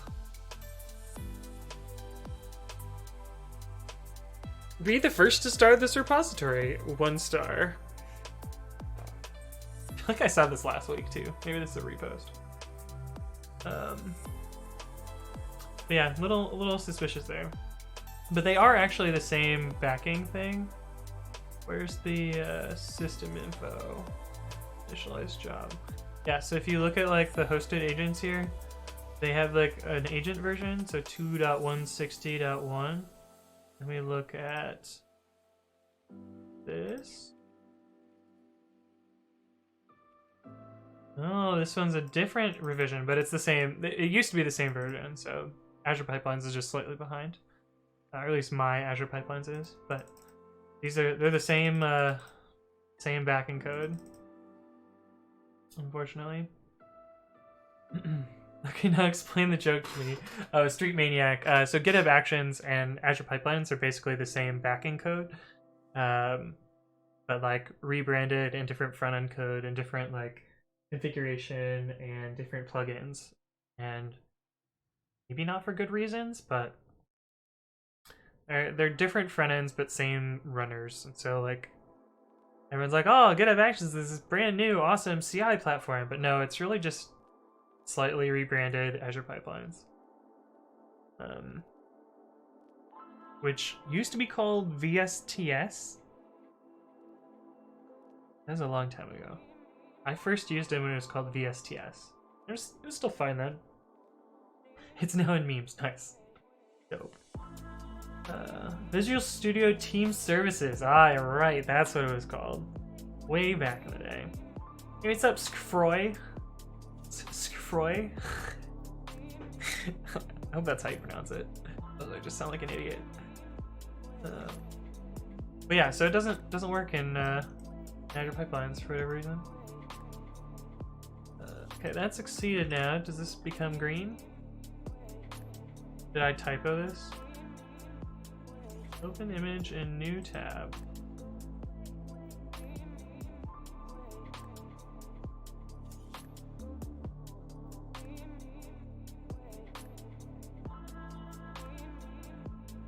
What is this supposed to be?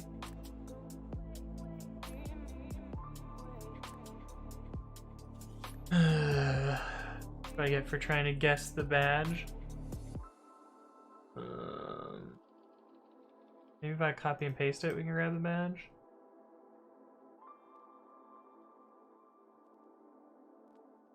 No, that's not what I want. Although I will turn off wikis and projects, which I do on literally every single one of the things that I create. Where's the, like, grab the badge for this?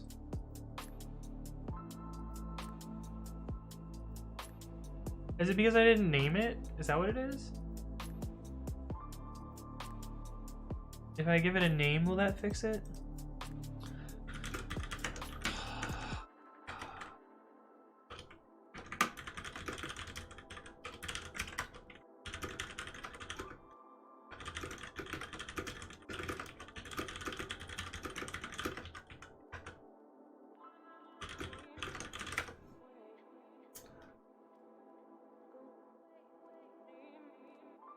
This doesn't look good. Now it has a name. Oh, and now it's different too. Huh. I wonder if the old image with the path. That's not fun. View. Open image in new tab. Okay, so now it works, kind of.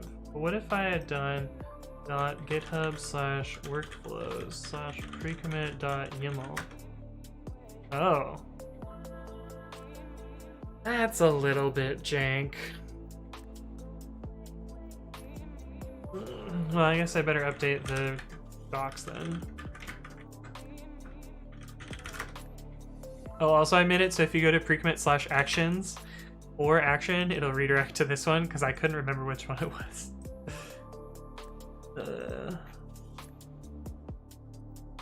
Readme, edit.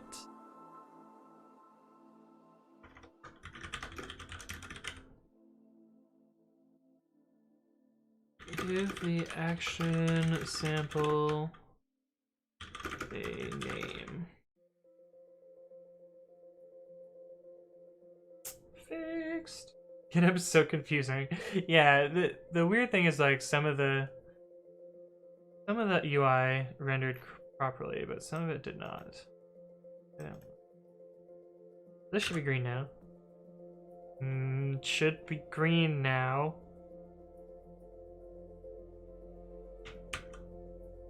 Okay. You just have to stare at it menacingly and then it'll turn to green. That's how it works. Right, but this was a hilarious tangent. Let's get back to what we're actually working on. What was I doing?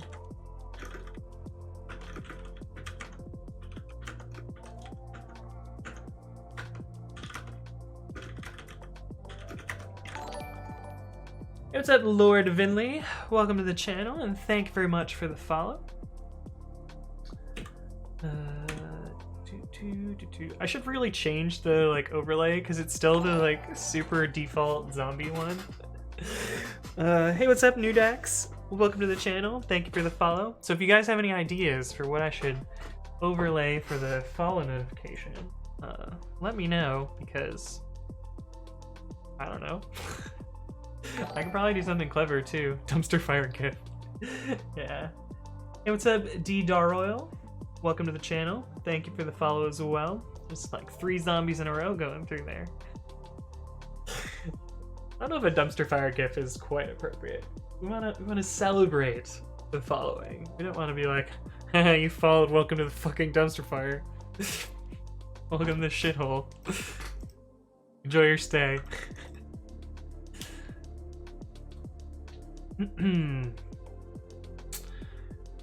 Okay, right.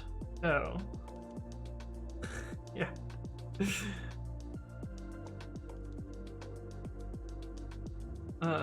It should make a bunch of copies of your camera. That way they can see you when you thank them for the follow.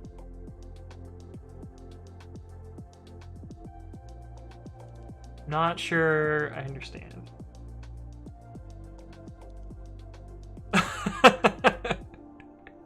Welcome to the shithole. Enjoy your day. My teachers when I walk into school. Yeah. Like the... No, I won't say that. Sounds like work. Oh, just have like my camera like freak out and just like do some like weird swirly shenanigans. That's an idea. That would probably require some code though. Hey, what's up, filthy snowman? You filthy snowman. Welcome to the channel. Thank you for the follow. Filthy snowman. Okay, so now we need to implement this algorithm. We've already handled all of this up here, so that part's good. So dude, what up, what up? And Busy Giraffe, thank you as well for the follow. Man, all in a row right now. Just like follow after follow after follow. Thank you all. And Code Skunk, thank you as well for the follow. Saw Python, figured why not. I've started my journey into software development with Python lately. Nice. I do a lot of Python. I don't know that I'm particularly good at it, but I'm currently working on a text editor, which, this is the text editor. Oh, it's broken. Right. We need Elemento from typing import pattern. This is a text editor. It can open itself and navigate around, edit text, undo and redo, a bunch of other stuff. But that's what we're working on today. Man, I keep peeking my mic. I get super excited. Just talk too loud. So the problem is like when I start the stream, I start a little bit more mellow and like my microphone needs to pick up the lows. And as it goes on, I feel like I get more and more excited and I talk louder and louder. And I don't know, I really need like an auto-adjusting, what is it called? Dampening? No. Something that makes me not peak all the time, basically. Right, but this is the algorithm we're trying to implement search today, so if I search for, well, if I search, it currently breaks because, why? Because it should be screen. And this should be screen. If I search, it should allow me to type in a regex, so if we did like def find, it doesn't work yet because we haven't implemented it. But if I put in incorrect regex, it crashes.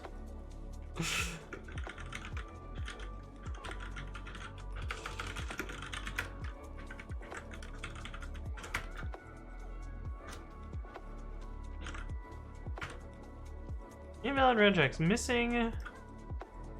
Let's see. Unterminated subpattern at position 0.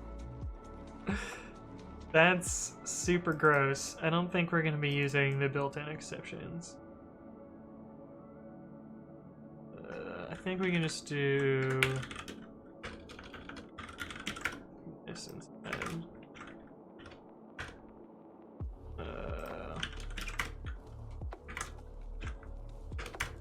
Yeah, there we go.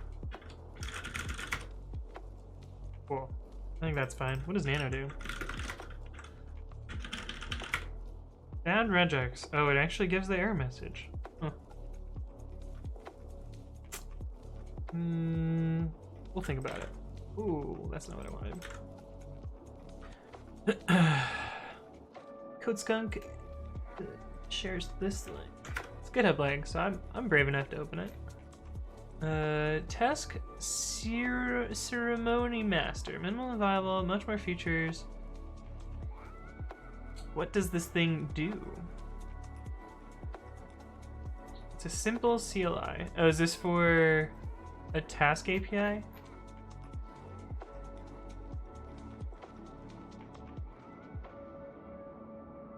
This looks a lot like the decorator that I just wrote. Well, a couple weeks ago for Babi's code. It's a CLI. Okay, cool. Nice. Kind of. Neil M. Barker says, I'm right at the start of my Python learning. I'm Hello World plus 8 days. I have no fucking idea what you're doing, but it's great listening to what programmers are thinking. It's okay. I have no fucking idea what I'm doing too. So we're just trying to make it happen. But this stream, what I did is I planned out how I'm going to approach stuff. Well, that's weird. You can have a selection in Nano and then select over it. I guess that makes sense. But yeah, I planned out what I was going to do. I've done this so far. We need to do the rest of this. And I think this is actually x plus 1. Now that I think about it. But let's do that. We're doing search right now. We're trying to jump to... We're basically trying to locate the next occurrence of this thing. Yeah. Let's just try and implement this. So we're going to do the first line first. So match equals regex.search.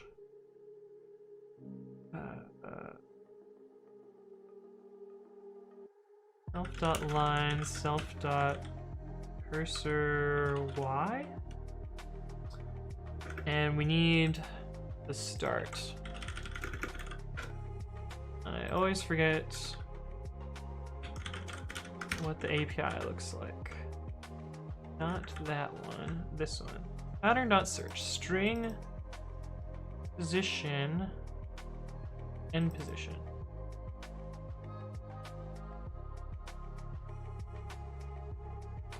Okay, so the position will be x plus 1.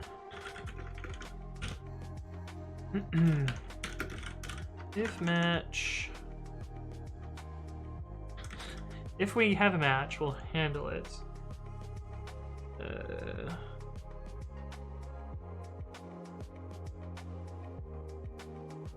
Yeah.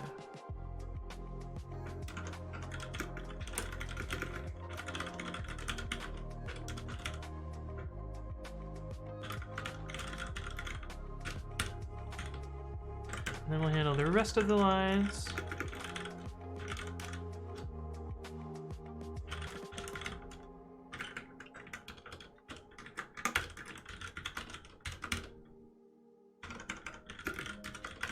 So we have to handle positive matches here. Otherwise we've wrapped, so we do status.update search wrapped. And then we need to do the start of the file for line y in range 0 to self.cursor y plus 1, because we want to include the cursor y line. Match equals regex.search self.lines line y.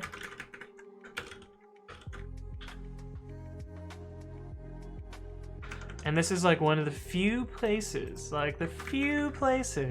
where it slightly benefits you to use the walrus operator.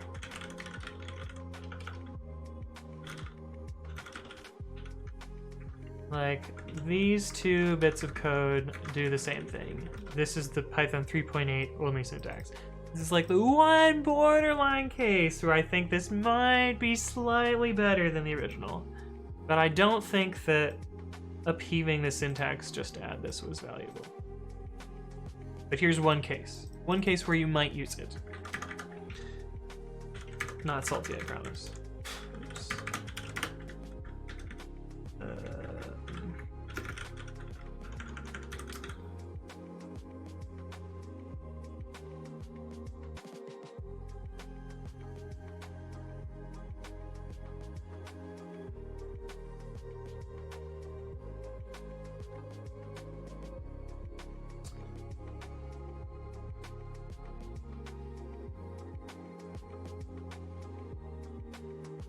The problem is, whenever I get a match, I want to handle all the behavior there.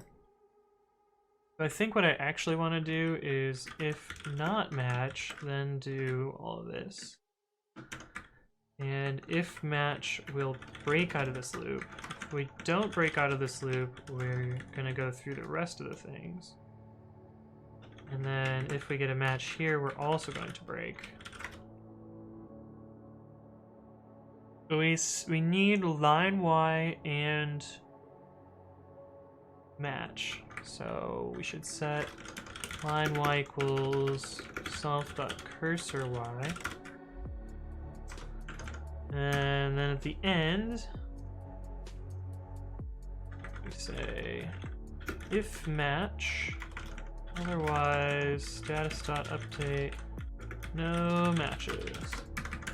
If there's a match, we want to, two cases, like either we match and it's already our position, match and line Y equals self.cursorY, cursor Y, and match dot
Uriaker says, sorry, I butchered that. Could you explain the at action on top of the functions? What is the at syntax? Yes, so that's what's called a decorator. Do I have a splainer for this already? Let's see if I have an example in my Scratch-dir. Python. Nope. I have one for data descriptors, but not for decorators. That's fine. We can make a quick example. So a decorator is syntax sugar.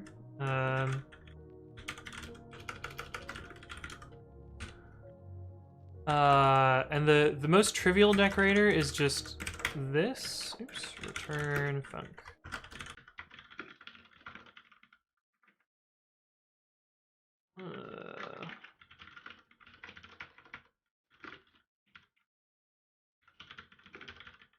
So here's just like the very most trivial decorator that you can have.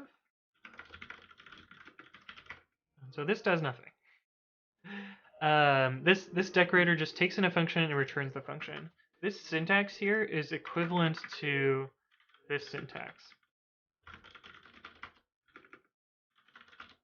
Basically, there's like some slight differences, but this is essentially the same as this. So whenever you see @dec, it's basically going to pass the function object as a first class variable into this func, and then you can replace it or do whatever you want there. The action decorator in my text editor does some stuff to like manage movement state and make sure that that works out properly. But you can do all sorts of other stuff with it. Hey, what's up, TubeWorm? Ma Anthony, ma chat, ma TubeWorm. Welcome, welcome. But here's an example of like a more interesting decorator.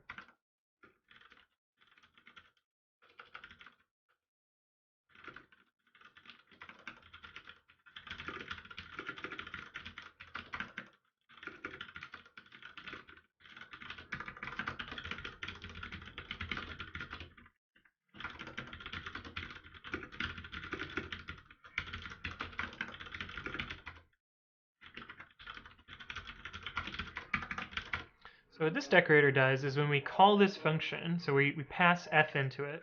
We'll get rid of this one here. We pass f in as func here. We actually replace the implementation of f with this other function called decDecorator. And this function just takes whatever arguments it has and passes them into whatever func. So we do eventually call f down here, but it's kind of hidden in this decorator, this wrapper function. And then we return whatever value it has. But if we were to run this now, you can see that we print something before we call the inner function. So this code starts here, goes to this function, calls this next, goes to here, this call goes to here, which prints here. Then we print here, and then we return. It returns none, so it's not that interesting, and then we're back out here. And if I show you the debugger, that's probably an easier way to walk through it. You can see we start when we're about to run this f function. We step in, we're at this decDecorator function. So we can see that print there. We step into this function, we're inside the f function, print hello world. Then we print after calling the function, and we return out of that and return back to the main.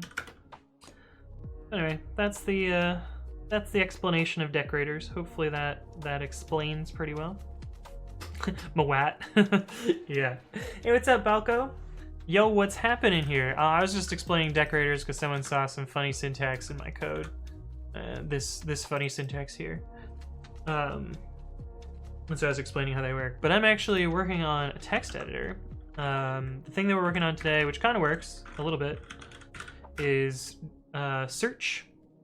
It doesn't quite work though, because if we search again, it goes to the same thing and it says this is the only occurrence. So we actually have to do a little bit of debugging. There's some bug in here. Actually, I already know what the bug is. We don't have to do any debugging. I'm just clever. That fix it? We don't have it's working. It's a little bit annoying to use, but it does work and it does scroll. Let's see if we search for Control W, which is the... Oh, that's so cool. Let me search for it again. Right. This is the only occurrence. Nice. And if we search for something that doesn't exist, no matches. And if we search for something that wraps, like this, Okay, so the feature mostly works. I still need to do the read line portions of it, but I think this is good enough that we can start writing tests for it, though. Oh, that's so cool. Pretty excited about that. This was easier than I thought it was gonna be. This logic is a little sneaky, though.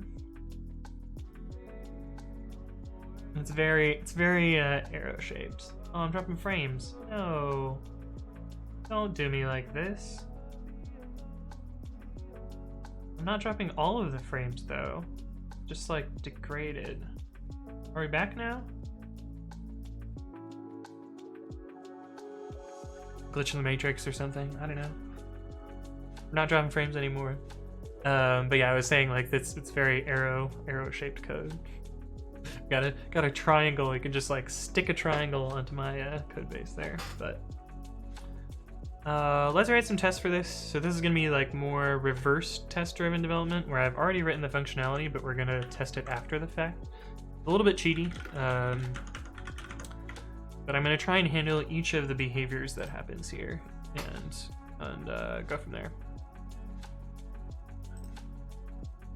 Go to line.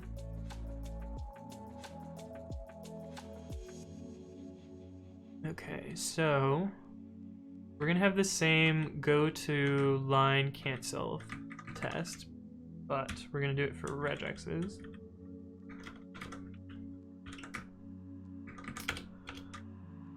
Because we basically have the same status result test. Test search. Actually, let's replace find with search. Oh, yes. Unless that makes this line too long. Nope, we're good. Okay, is test search cancel. We have our trusty 10-line file.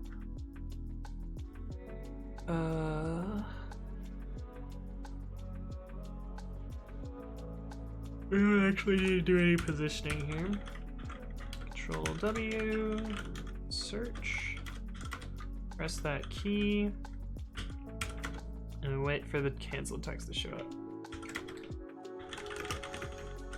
So that should trigger this path here. So now we should let's do an invalid regex. What other function? Oh, there's two functions here. Test search invalid regex.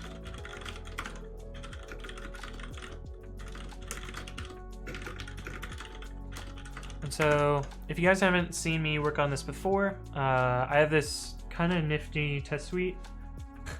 It's actually really cool. Honestly, I think the test suite is kind of cooler than the text editor itself. But what it does is it actually spins up a like tmux in the background. A tmux is a terminal multiplexer, and like runs babi in there, and then sends commands to it using like send keys. So let's say tmux send keys hello world. And you can see like it typed out hello world over there. You can also do like, if I did control K for instance, it will cut the line, and then control U will uncut the line. And when you do that a couple of times, you can see it runs uncut a couple of times. And we could do like control Y to scroll up, or control S to save the file, and then we can type a file name, like foo.txt. And then press enter. And then quit. I don't know, but anyway, what the test suite does is it's essentially like running all of these commands here, which is pretty cool. But yeah, my whole test suite does that, and it's running coverage, so it's like instrumenting it, and so you get basically a full test coverage of a real text terminal UI app. How do you check the output though? Yeah, I can show you that too. So let's say we opened up babi. This is all done programmatically, but there's tmux capture pane PAIN dash P. So this will show you the output of the terminal of this pane, which is pretty cool. And so that's how I do the output assertion. Some of it is like spin loops that does that, but most of it is that. And honestly, I didn't write most of the library that makes this happen. I just fixed it because it was broken in a bunch of ways. Because it's currently a dead project, which I'm sad about. But it's by a very popular guy in the Python space. He created Hypothesis, which is another like testing framework thing. But yeah, I'm using a fork of this library, which fixes some things and adds some new behaviors. Hey, what's up, Felipe Delta? Welcome to the channel. Thank you for the follow. Also, hey, what's up, Specs? How's it going? What is going on? I'm learning asynchronous programming in Python. Oh, you're going down the rabbit hole. Good luck, man. Async in Python is a special place. Hey, what's up, Balco? Thank you as well for the follow. Yeah, you guys are trying to get me to pronounce it too, because I can never pronounce this damn library. Depending on who you talk to, it's either Hecate or Hecate or Hecate. Like there's so many, I don't know. The internet doesn't agree on how to pronounce it, and I just feel like a fool every time I try. So I'm not gonna pursue it. We're just gonna pretend that's good enough.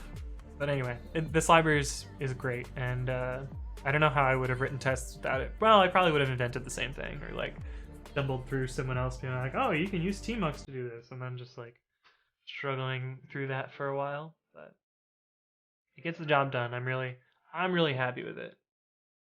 Why do I have an unread message?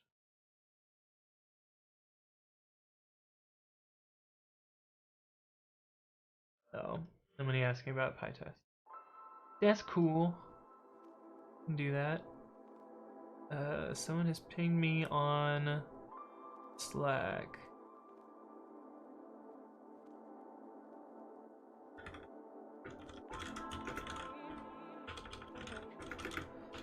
I'm technically on call right now, so I gotta answer this.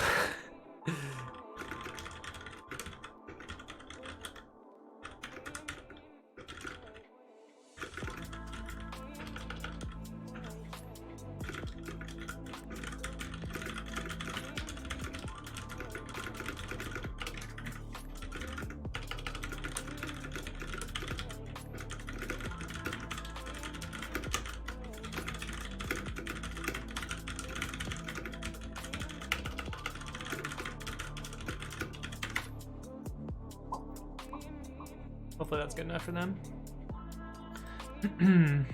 Ekato. It's a cat, right? It seems more like Hecate to me. I mean, if we're going by the beer, right? Tecate? It could have been Hecate. What is this rabbit hole you speak of, but why does it involve the GIL? I don't know. So like, I think in a way that like Python was not really well designed for an event loop. Yeah, it kind of works, and yeah, there have been event loops for a while in Python. Like there's been G-event and like tornado stuff did that for a while, and there's the UV loop stuff, and there was the twisted approach, and there was the what was the other one? There's been a bunch of them, but they all were like kind of a little bit clunky.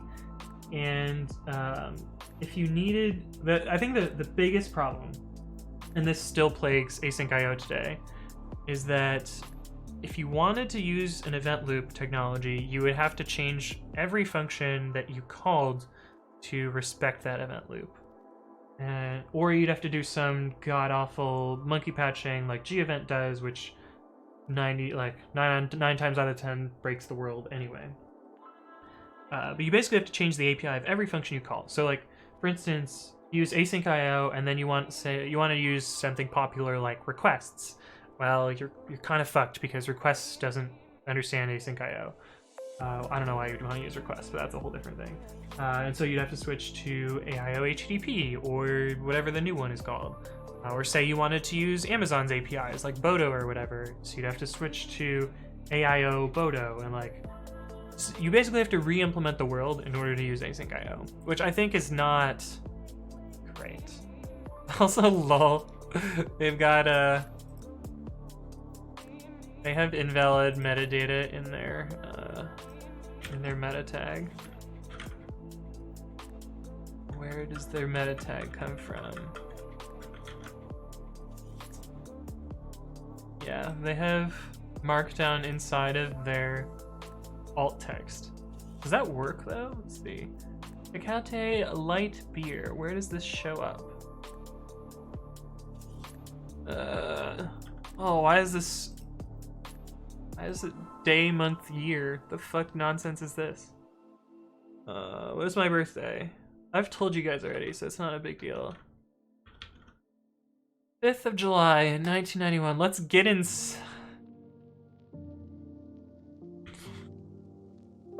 Not something that I wanted to. Where does this show up on the page?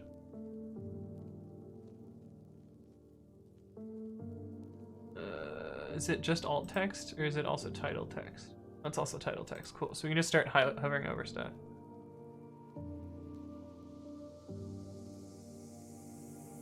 Does this violate Twitch's terms of service somehow?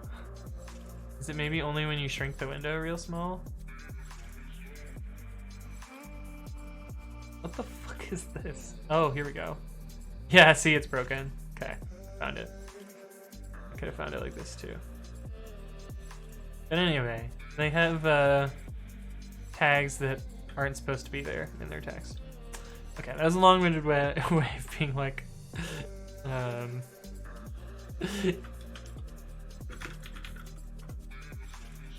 yeah, you're right. Right, Tube Worm?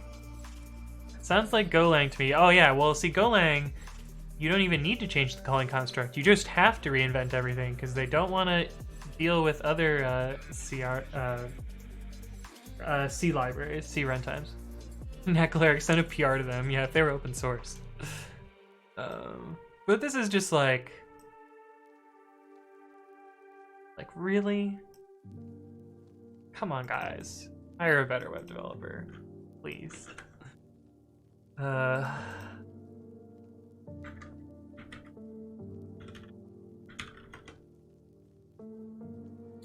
anyway, it uses tmux to run the test suite, which is pretty cool, if I do say so myself. Yeah, in Golang, you kind of just build everything yourself, unfortunately. I mean, either that or someone else has written it for you, but you basically don't reuse C libraries at all. They would much rather use a Go library that re-implements a C library. Like they have their own TLS stack, for instance, instead of just like, oh, we'll just use OpenSSL like literally everyone else. This also means that like they have different bugs, and so like you have to make sure that your program that uses a Go binary handles all the things the same way. Often they don't.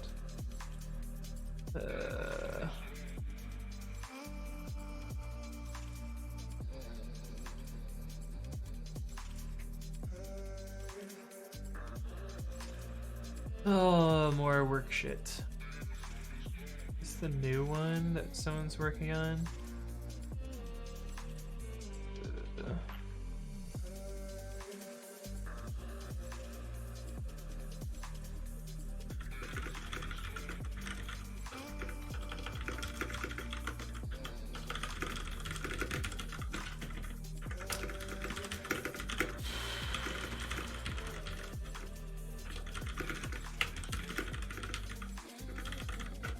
They're asking about how to run parallel tests in Python. And I was like, well, you could use Python xdist, or PyTest xdist, which mostly works, but also like is a little bit buggy. And then there's like this new library called PyTest concurrent, which also kind of works, but like don't know, it doesn't have enough users to really have it well tested or whatever. And then PyTest has actually been talking about making a new parallel testing library at some point, but we haven't started any work on that. The hope was that Core would work on it, so like I would contribute a bunch. Partially because Xdist is kind of a mess today. Hey, what's up, Julian? Speaking of people in the Python community, how's it going, friend? Julian works on important packages like JSON schema, which a lot of people use. Uh-oh.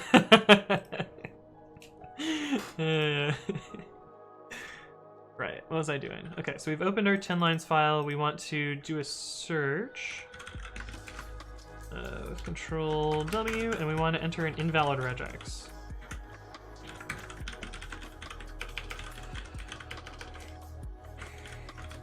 I'm working on my text editor today, Julian.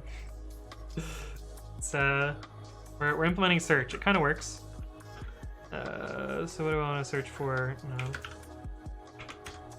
This string. So we jump to this particular portion. If I want to go to the search function, actually it was probably called find in this version that's open, but yeah, it seems to work. It doesn't quite do what I would want yet. Like I want to have like read line support for going back to previous ones and like being able to use Control R here.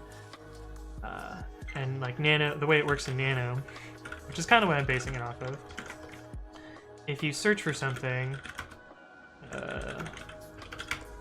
and then you do you redo the search but don't type anything in here, it'll default to the previous value that you sent last time, and so you don't have to retype the same regex over again. And I realized you could probably use like, oh, I thought F3 was repeat the search, but is it Control G? No, that's help. Search forward. F6? No, that just opens up the dialog again.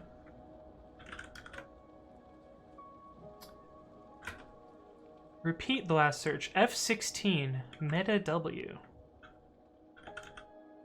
Yeah, I'm never gonna remember that. I think F3 is what it usually is in most. Let's see. Find next. It's Control G in some. Find next. Let's say, I don't know. Notepad plus. I'll do VS Code. Control F, Shift Enter.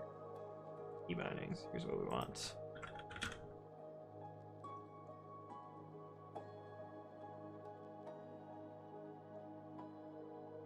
Find next match. Move last selection to next find match. It doesn't sound like it either. Find is Control F. Enter is find next. I don't think that's what we want either. I could have sworn it was F3. What does F3 do?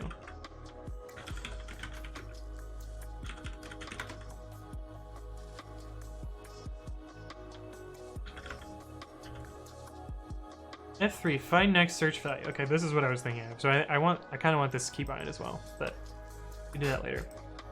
Oh, that means we have to store some state about this, doesn't it? Dang. I didn't think about that.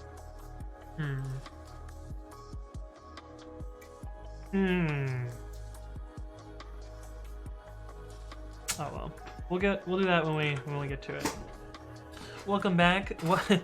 You're back-o? But I thought you were hating. Bad jokes. But yeah, I'm running tests right now. That's what we're doing.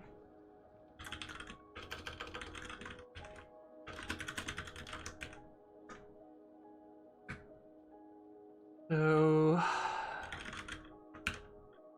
this is an invalid regex. Non-regex. Must be a single quote. Something like that. Oh hey, what's up, Frosty8K? I missed you there. You said hi, but I forgot to say hi to you. Well, I got caught in a bunch of red names. You said, "What's up, Nano? It's me. You found me." Hi, Becco. I'm Dad. Yeah.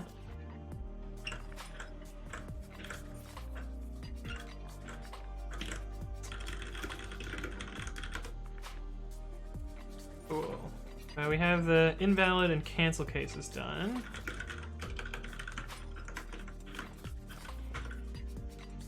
Oh, I probably could have opened that with Babi and done the search for Control W. Look at me using my text editor. Alright, so we did the cancel case and we did the invalid regex case. So we need to handle the search case. Oh man, it's coming together. It's feeling like a real text editor. It's kind of weird. I don't have this keyboard shortcut yet though. So I want to know how long this line is.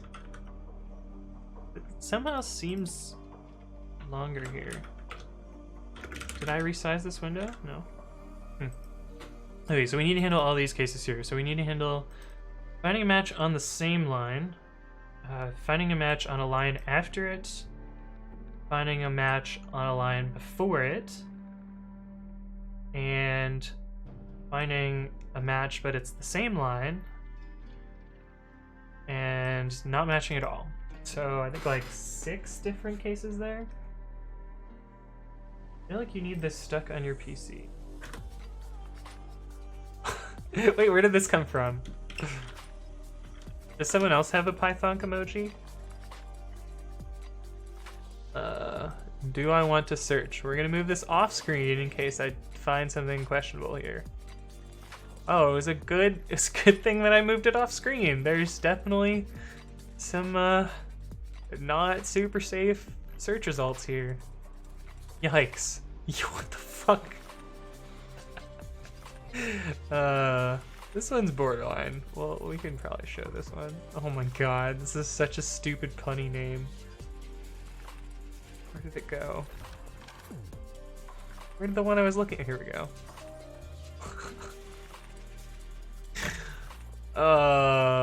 This is cringy as fuck. Look at this though. Look what I found.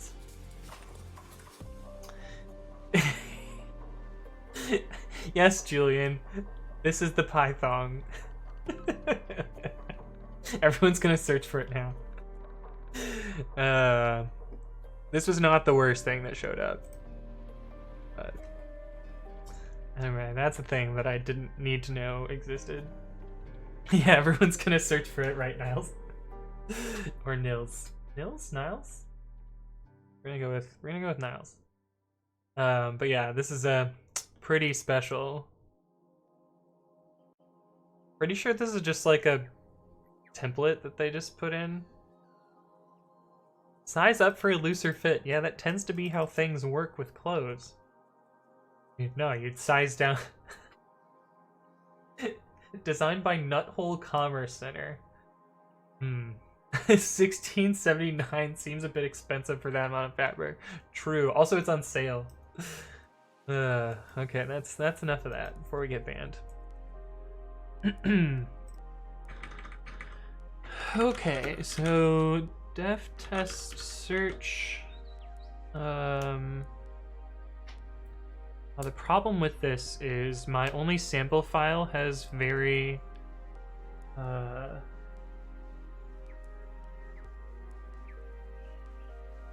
guess I could probably I can make a regex out of it that would match more than one line. So my sample file looks like this. Except these are numbered.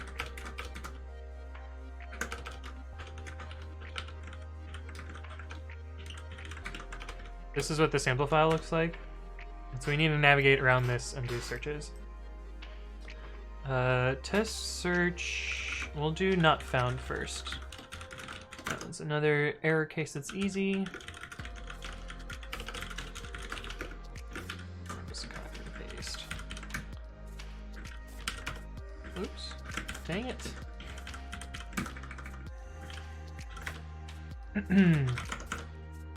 Brainwash says, I was looking at the code for Babi today in GitHub, and I learned that you actually use curses. Yes. I thought you implemented the whole engine yourself. No. Holy shit. Yeah, that would have been a lot of work. I don't have that much time. Although then again, maybe the syntax highlighting would have been easier if I would have implemented my own engine for it. But we'll see when we get to that. You're a fraud, Anthony. Yeah, I'm a fraud. You got me, bud. I'm the biggest fraud. My disappointment is immeasurable and my day is ruined. P.S. Love the stream. Thanks, Brainwashed. It's pretty funny. Did you just clip? Oh, that's why my clips are at 2 now. Nice. Nice, Hayden. Python will live on forever. Ugh. Press and enter. This one will not match. Anthony endorses the Python as his original merchandise. It's a pretty good title. So, look what I've found.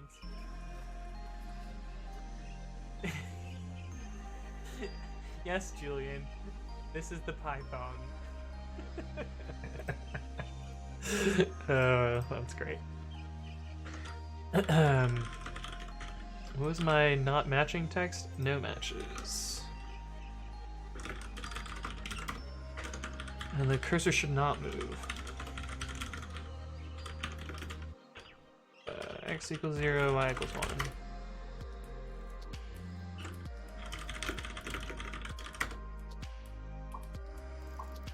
Cool. I mean, I don't expect these tests to fail because I spent all this. Brainwash says, no, but for serious, I didn't look much into the test. Can you explain a little how does h.press and h.await works? So I actually just went over this, but I'll do it very, very quickly just for you, buddy. So the test suite actually spins up a tmux server in the background. So let's say, and then opens babi. So there's some programmatic way to do that. I guess I could show you that, maybe. Yeah, I could show you that. All right, so it spins up tmux. That's easy with subprocess. Then it uses send key. It doesn't actually do this. It spins it up with babi already running, but I'll show you how it might work. So you can type some text here. You can also press enter. So that's kind of what the h.press stuff does. And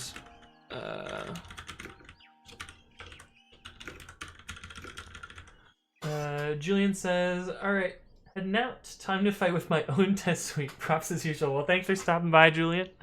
Good luck with your tests. But yeah, basically it uses tmux to control a window, and then like the await text uses capture pane to like read the text out of the buffer here. So you can see like it grabbed this same text that's rendered here. And it basically just does string operations on that after the fact. So that's how that works. It's actually, in my opinion, that's the coolest part of this project. Like the text editor is kind of cool, but the test suite is like, oh, it's so good. But then at the end, it uses kill pane to tear it all down. And so it's a little bit slow. So you can see like 4 tests here took almost half a second each, but it's not so bad. Babi in Rust, Babi in Rust. No, that's not happening. Bonnie, go over it again, but this time just for me. All right, Bonnie. The way this works is uses tmux, and no, we're not going to do this again. Send keys. Tmux, send keys. Hello world. That's how it works. Except I fucked it up. But anyway, it's tmux all the way down. I'm sorry, it's GNU plus Rust. Yeah, wouldn't that be something? Okay, so we did the not found case. That's easy. Let's do the only occurrence case. That one's also pretty easy. Test search, only one match already at that match.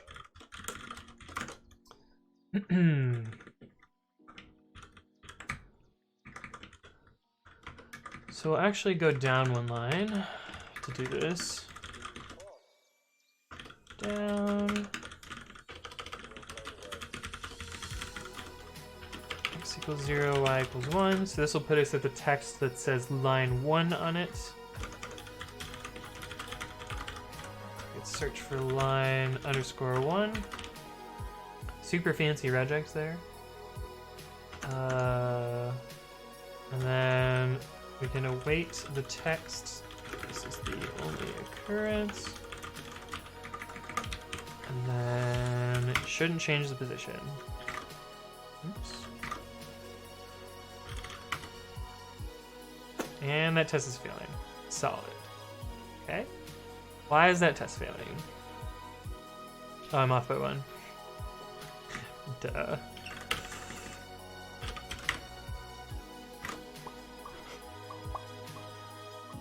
Cool. Cool.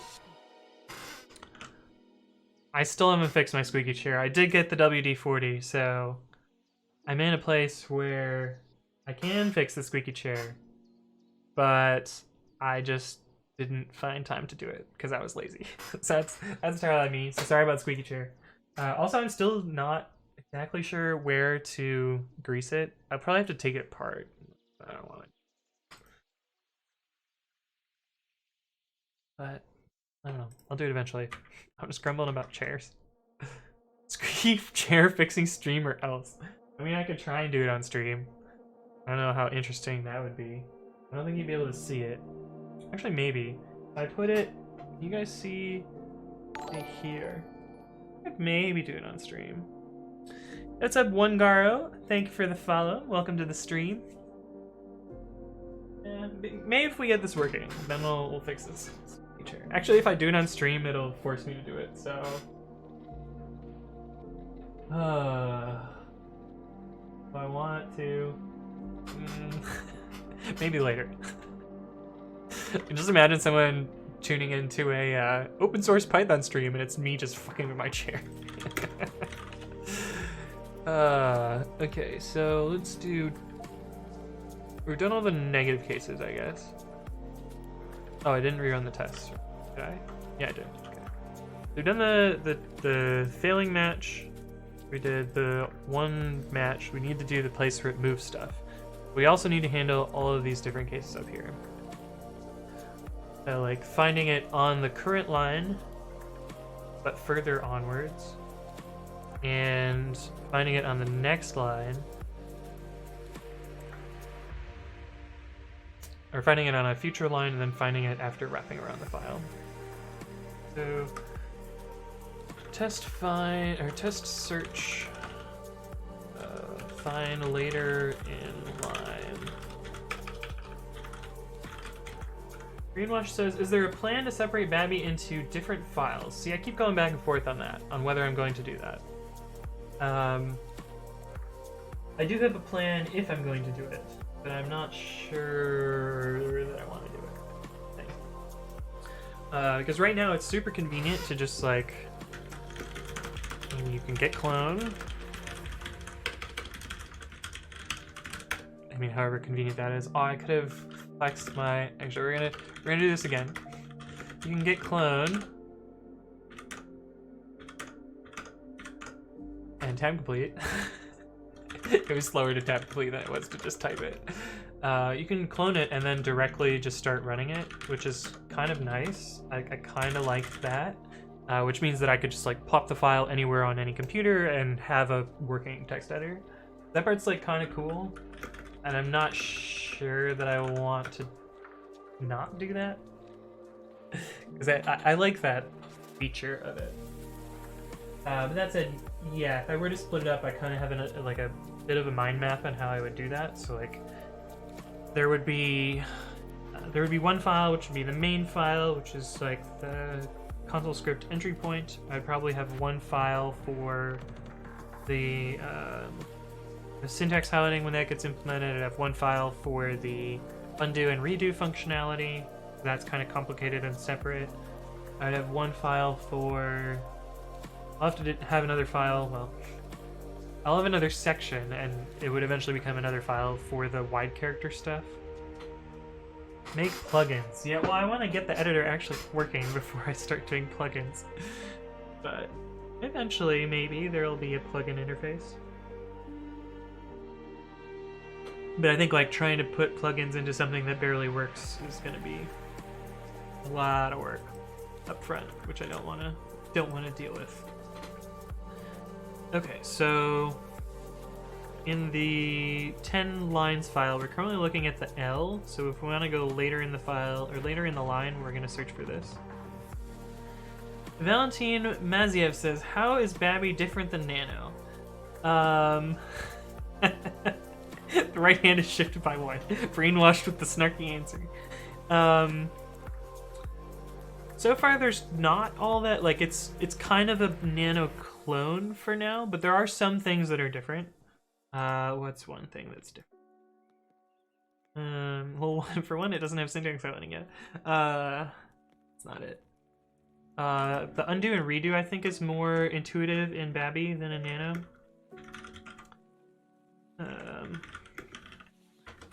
So we do, like, add some text, delete some text, add some more text, whatever. Just, like, a bunch of different operations here. The undo is Alt-U, which is the same keyboard shortcut as in Nano, but redo is Alt-Shift-U, which I think is way better than in... Well, that was weird.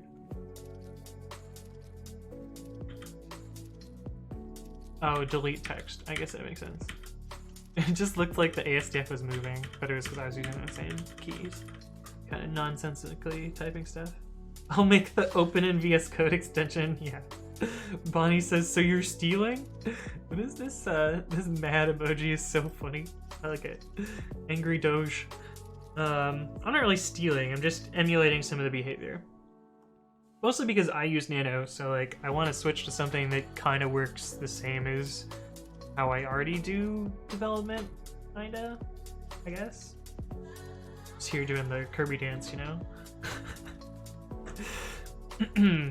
Nano++, yeah, that's what we're aiming for. That's the eventual goal. Like Notepad++. Yeah. But the name Babi is because I'm cheeky.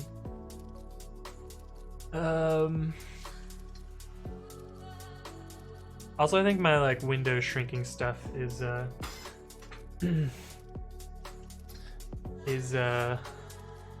better than Nano's implementation. So this is stealing. I'm calling the police. Wait, which thing don't you get, Bunny? The name? The name is very, very silly. QWERTY keyboard. I can't even spell QWERTY. There we go. So on the QWERTY keyboard, so you usually have your left hand here and right hand here. But if you... how do I show this? If you shift your right hand over by one, like normally you would type N-A-N-O, but very frequently I would, for whatever reason, have this hand off by one. So instead of N, you would type B-A-B-I, and that's where Babi came from. Babi is technically Nano minus minus according to the keyboard. Yeah. I like the idea. I always use Nano in editing in Terminal, but I need a bit more functionality. Yeah, that makes sense. Oh, yours funny. Okay. Okay, got it.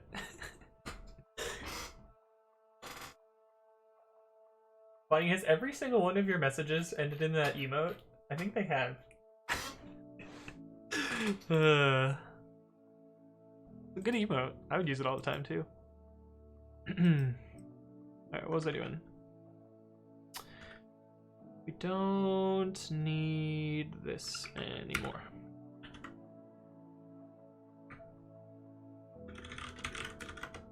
What are you trying to say? Oh man, now you got two emotes. Wait. That one's not an emote, that one's just an emoji. Is that the pistol emoji? I never tell. So, I have this thing that I wrote in an IRC bot. Pistol. Yes, indeed. It tells me what what emojis are. Hayden's got a pull request. You didn't say real patch though, Hayden.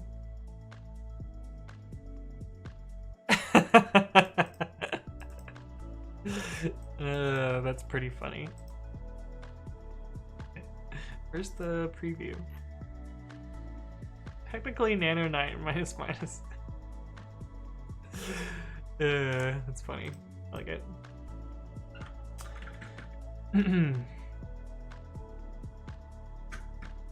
Okay, so we want to search for something later in the line. So we can do that just by searching. I think what I'm going to do is I'm going to edit the text so that there's something like before it and after it in the line, so that this is actually a valid test.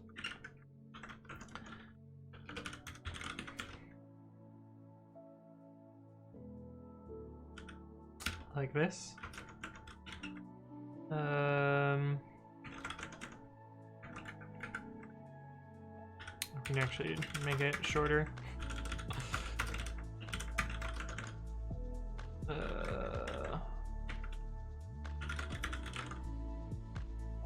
Type lol, press enter. Then we need to press up and then right. So we're at the O character, right? So line 0, and that's where we start. We type lol, enter, up, right. And then we search for an L, and it should move our one character. Yeah. X equals 1, Y equals 1. And then we search.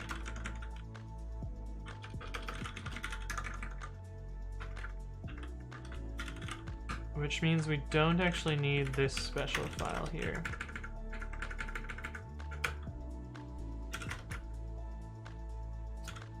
Search for an L.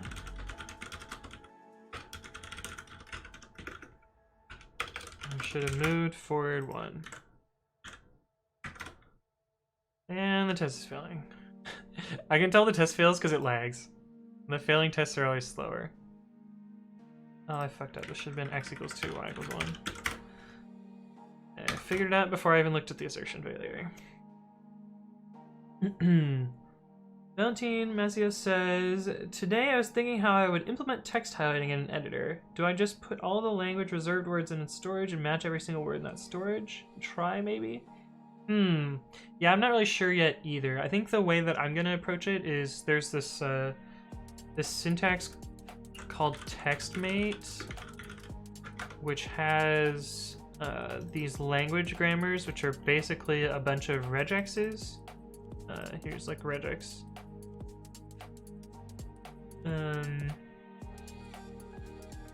Anyway, there's a bunch of regexes, and essentially you would just like tokenize the input.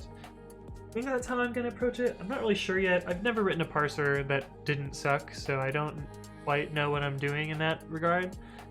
But I'll get to it eventually. We'll get to it eventually. Maxwell says, hello, I'm new here. What is this project? So we're in a text editor. Text editor is called Babi. It's like Nano, but not. I've written it from scratch. I started working on it in July. It does a couple of things. This is the color test that'll eventually be used for syntax highlighting. But Babi can open itself. So this is Babi looking at Babi. You can navigate around, like arrow keys and stuff. You can type text, press enter, backspace, delete, all sorts of other stuff. If you press an unknown key, it will show up down here. There's undo and redo, which we implemented recently. You can save. I'm not going to save this file because it'll break the actual text editor itself. Don't want that. It can open multiple files, which is kind of nifty. So if we like open this file and switch to this one, then switch to this one, you can see like you switch around the 3 files and it maintains all the state between them. I can show saving here. So if we save the 2 file and then close all 3 of these, we saved some stuff there. The thing that we're working on today is search. So if you press Control W, which opens up search, you can type a regex and it will jump to that part. And so if you want to see, for instance, like Control W, which is the keyboard shortcut for search, we can jump to that. Eventually I want to add like better read line stuff here, so that'll work. But until then, that's Babi. That's the TLDR. Hopefully that helps you. Bonnie says he's coding an open source alternative to WD-40 in Python to fix his squeaky chair with. Ah, you didn't end this one with a with the mad emoji. You're coming around. It's good to see, Bonnie. Edie Rasta NR1 says, "Hello, I'm new here. Do you have a boyfriend?" No, I don't have a boyfriend. It's not how I swing. Oh no, the answer is no. Parsit says, you should make a C extension for the syntax. Yeah, if it ends up being slow. I think I'll just switch to PyPy, if that's the case. BodyRodX says, what OS are you using? Debian? Yeah, it's Debian based. It's Ubuntu. It's 1804. It's very, very, very vanilla. Although, I'm actually using Windows. It's just sneaky. But shh. I calmed down temporarily, but your patronizing has me reverted to my default state of anger. Yeah, I'm running a VM, Filthy Snowman. You got me. You got me. We've been lied to, Bonnie. Yeah. Oops. Poked my microphone. Poked my little halo here. You run Mint yourself. Nice. I'm running 1804 because I like stability. No other reason. Works well for me. What were we doing before I went on tangents? Alright. Okay, we did search later in a line. We should do next line. Test search. Find next line.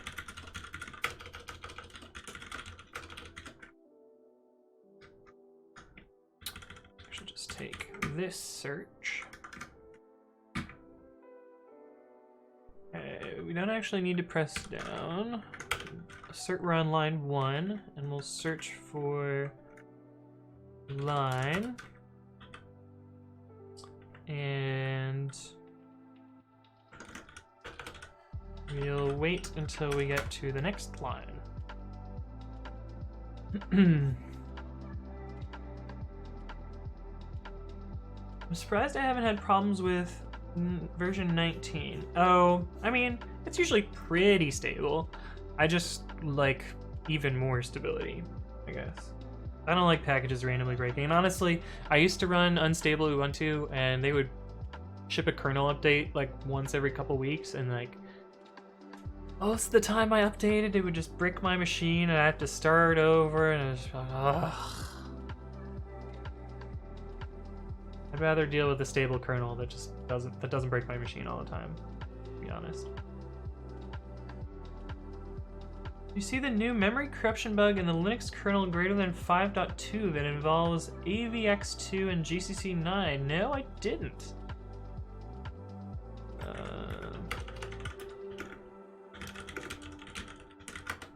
Did not see that. Do you have a link for it? AVX register corruption bug. Oh, this is literally yesterday.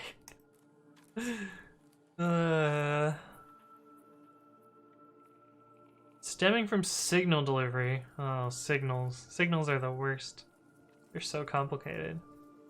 Willing developers have traced back many recent bug reports to a corruption issue in Linux 5.2 and newer when built with GCC 9. Oh, what a specific bug.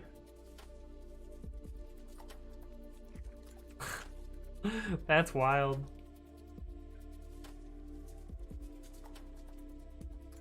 So it's like several bugs all wrapped up together. It's pretty messed up. Okay. Did I write this test out? Yeah, I think so. And it's passing! Yay! Okay, so we did next line. We need to do a wrapping search, and I think that's it. Test search wraps.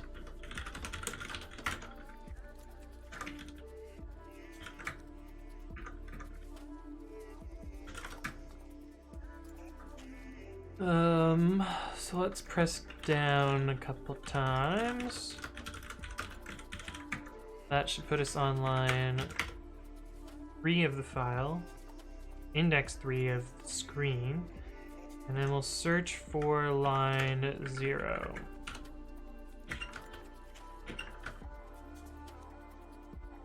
So that should wrap around to put us at line 1. And we should see search wrapped as text.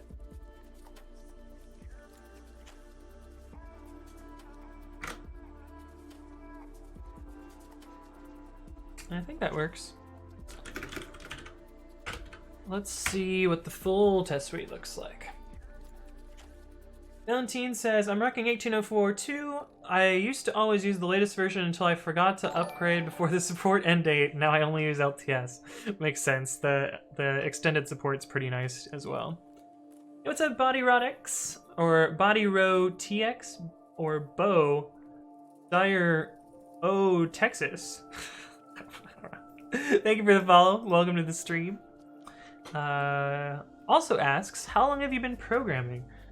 I've been writing some amount of code for about 18 years now. I started when I was like 10 years old, and I'm 28 now. One of the first programs that I wrote was to cheat on Body Rod X. Okay, so I was right the first time. Cool.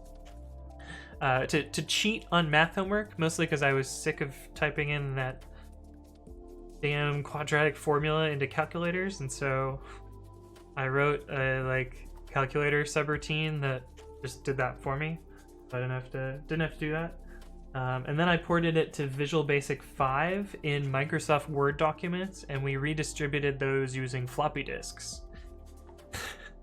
I think they were Word 2000 documents that had macro support, and so you would go into macro mode and it would open up a little VCX form, and you would type it into the little text boxes and press the button, and it would alert the answer.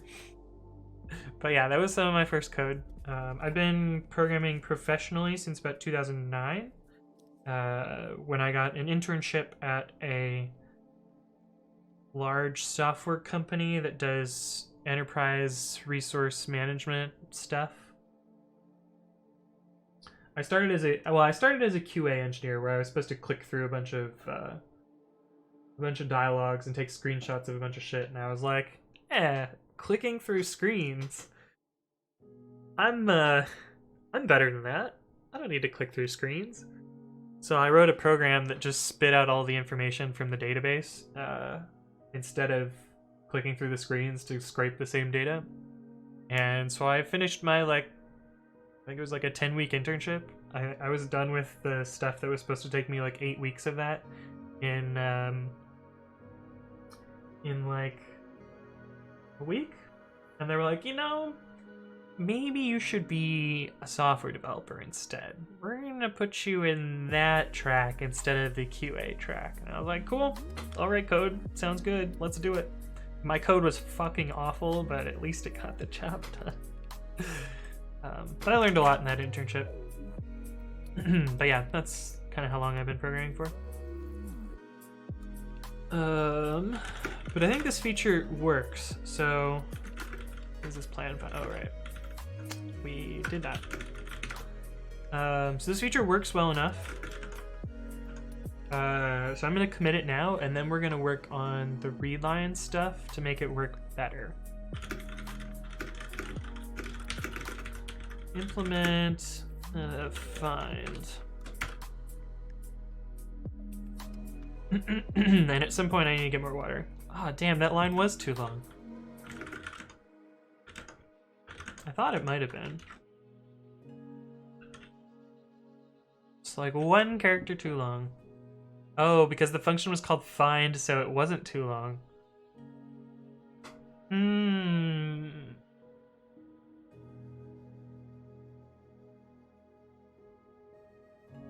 That's annoying. It's really annoying.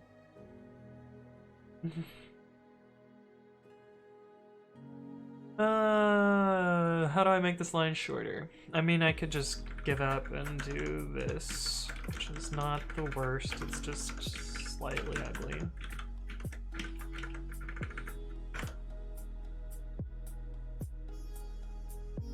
Or I could rename it from search to find again. Maybe I'll do that.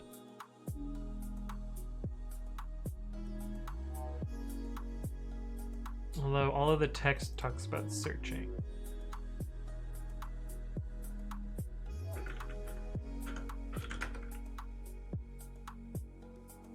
Maybe I'll change it to find, and then I'll change the text to find, although find wrapped makes no sense.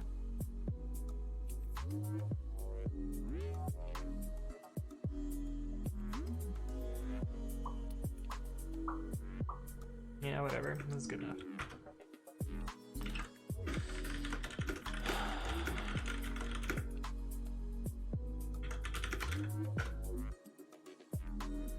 Although I should call it search in the commit message too. I'm super consistent.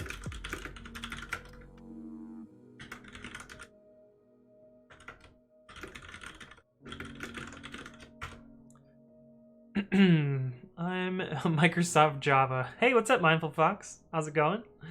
Yeah, Visual Basic, Microsoft Java. Runs on all platforms. Redistributable by floppy disks. Although my first job was Microsoft no, it wasn't Microsoft Java. It was Java. We ran Tomcat servers and programmed with JSP. It was not the most fun. Oh yeah, no, I wrote C# after that. It was the same job, but the first year it was Java, and then the second year they're like, fuck all the Java, we're gonna rewrite everything in C#. So they dumped all their Java and rewrote in C#. Well, they didn't dump all their Java, they just dumped a lot of the Java that we were working on. I did not create C#. No. I'm not, what is his name, Eric Lipper or something like that?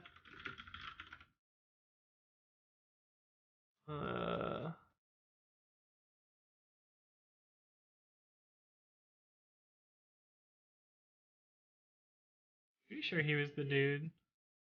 Or maybe he just worked on the language team? I don't know. I stole that too. I didn't steal it. JSP is a pain in the ass, Frosty 8K. It's a mess. He just created Python, not C#. C hashtag. C Octothorpe. Yeah.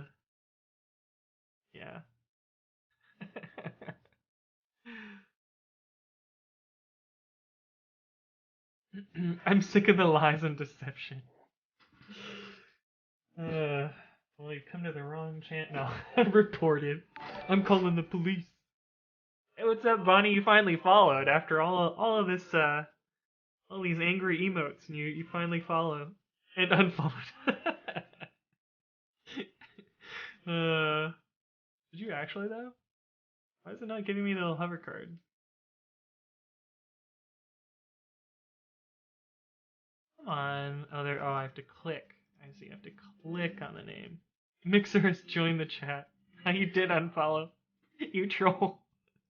That's funny. Thank you for nothing. It's okay. You don't have to follow me.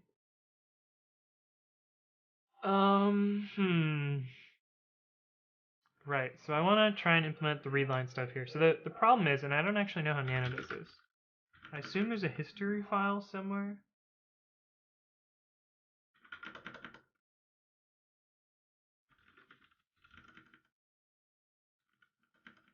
Local share Nano search history.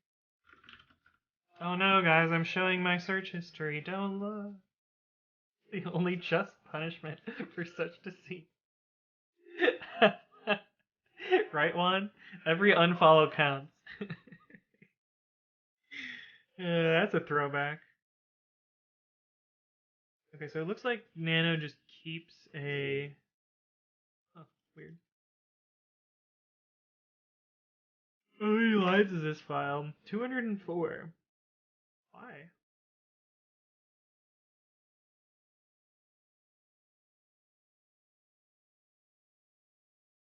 Also, I feel like this doesn't contain all of the search history. I wonder if this file changes if I exit.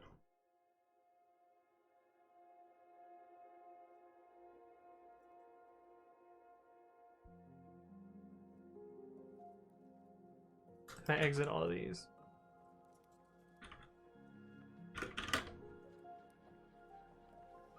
Modified at 1157. That's Babi. That's Nano.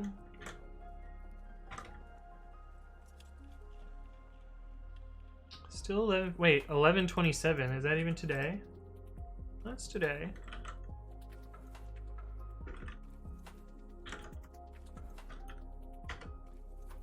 I search for something and I quit. Does that change this file? Okay, yeah, it does.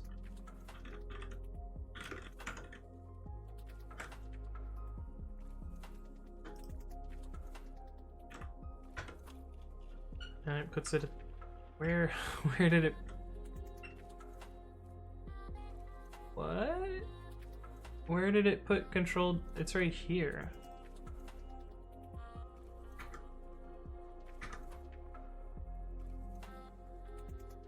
How does it know where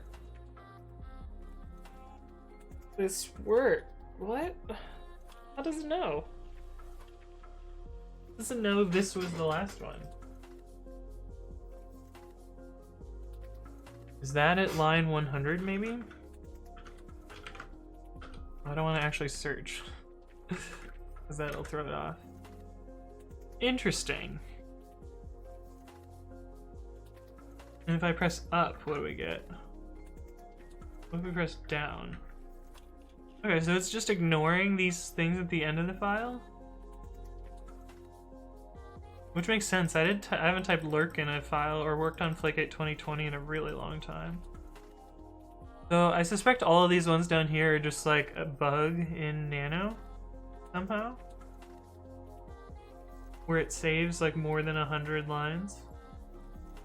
And it normally keeps a history size of 100.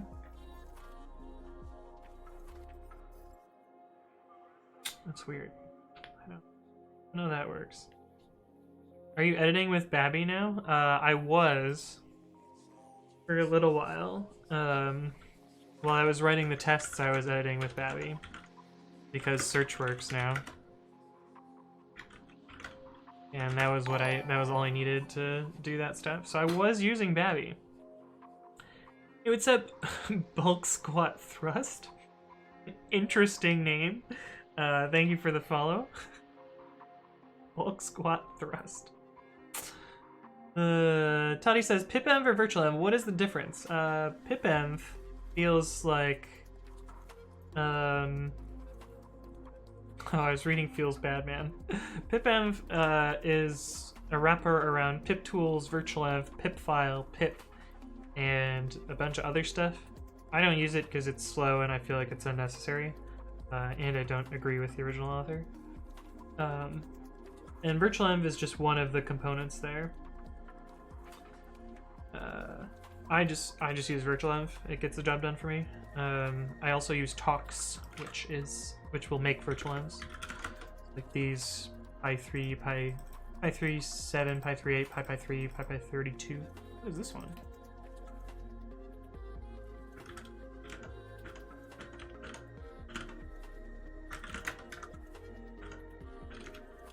It's apparently Python 3.6. Oh wait. It's like Python 3-ish version, Richard Stallman. I've clearly messed up here. But no, it's asking what the version of LS is.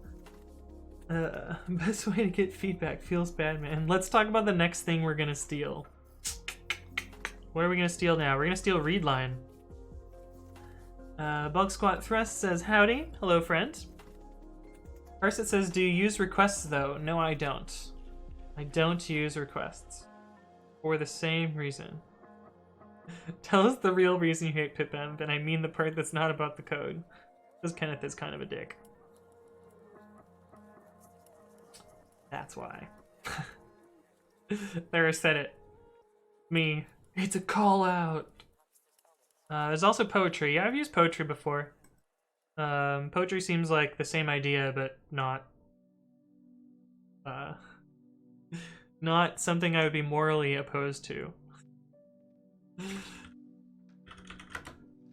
Poetry also seems to have a little bit strong. Of course, if I just search the word poetry, it's not gonna know what I mean.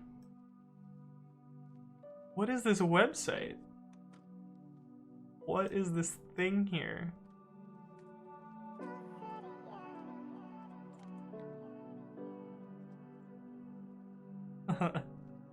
So you invented the concept of poetry now too.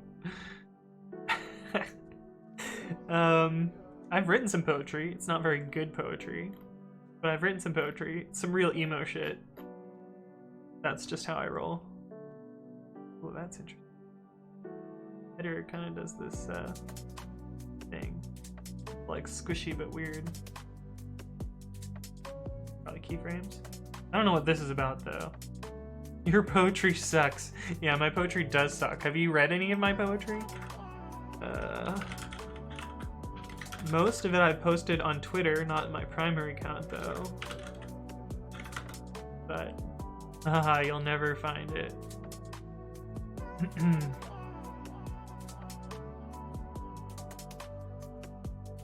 Oh, it's kind of punny.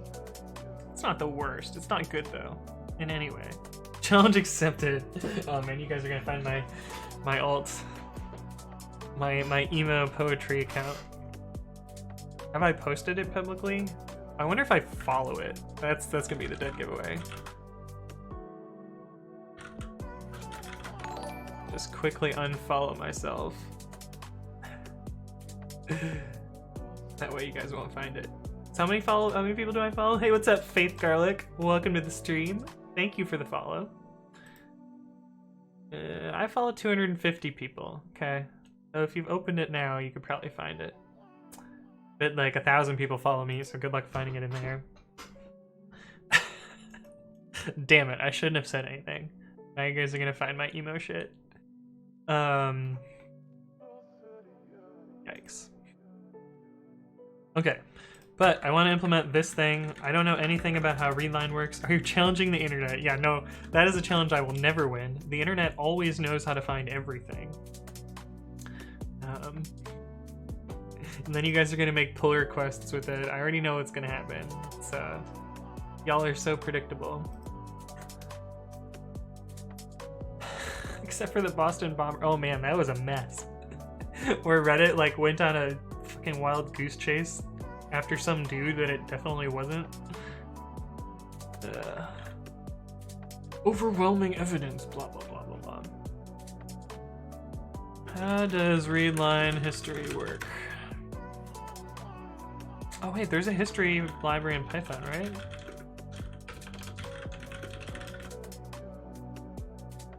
I mean, besides readline?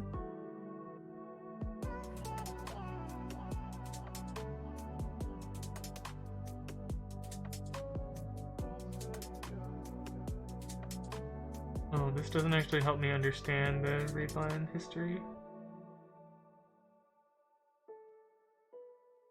Also, he's in Python 2 docs.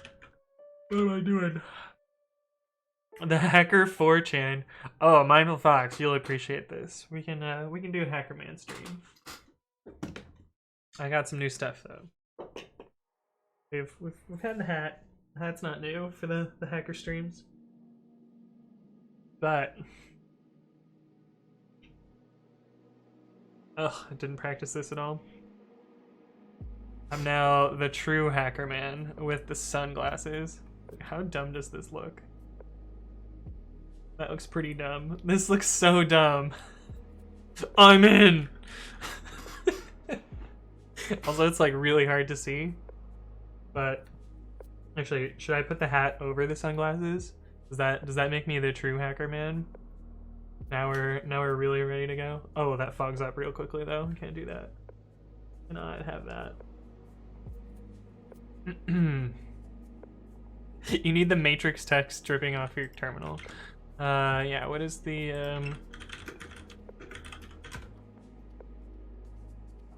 no, that's matrix.org. What is the... There's like some Debian package that does it, right? I'm calling the police. You're about to be in the frickin' can, you cyber criminal idiot punk? Yeah, Bonnie. You call the police. Oh shit, that's a hacker. I'm in. C Matrix, that's what it's called. Let me just hack real quickly and get this going. You know, running these super elite commands, poning some noobs. We're getting there. Just gotta answer a couple of these prompts here. We're working out the AI. Yeah, look at that progress bar. Almost hacked. First we have to tell them that we're English though. Although that's what they want us to know, right? We're actually Macintosh. We're not gonna let them know. We're gonna keep it sneaky. Well, we will use UTF-8 though.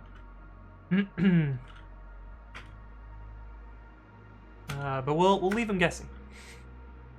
Why is it making me do all this shit for keyboard stuff? All right, guys, we're in. We did it. I could have used Hacker Typer too. Yeah, that would have worked too. Whoa, it lagged. Did you see it lag? We lagged the Matrix, guys. P expect us, anonymous. Spare us. All right, we're done. We're done with this gig. We did it for a couple minutes.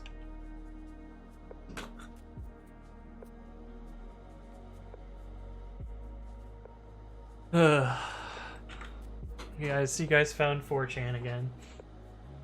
Are we hacking Amazon? Yeah.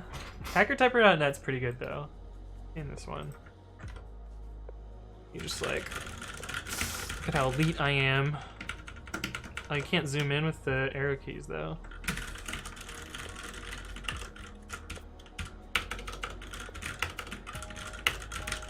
Look at this 6C code that I'm writing.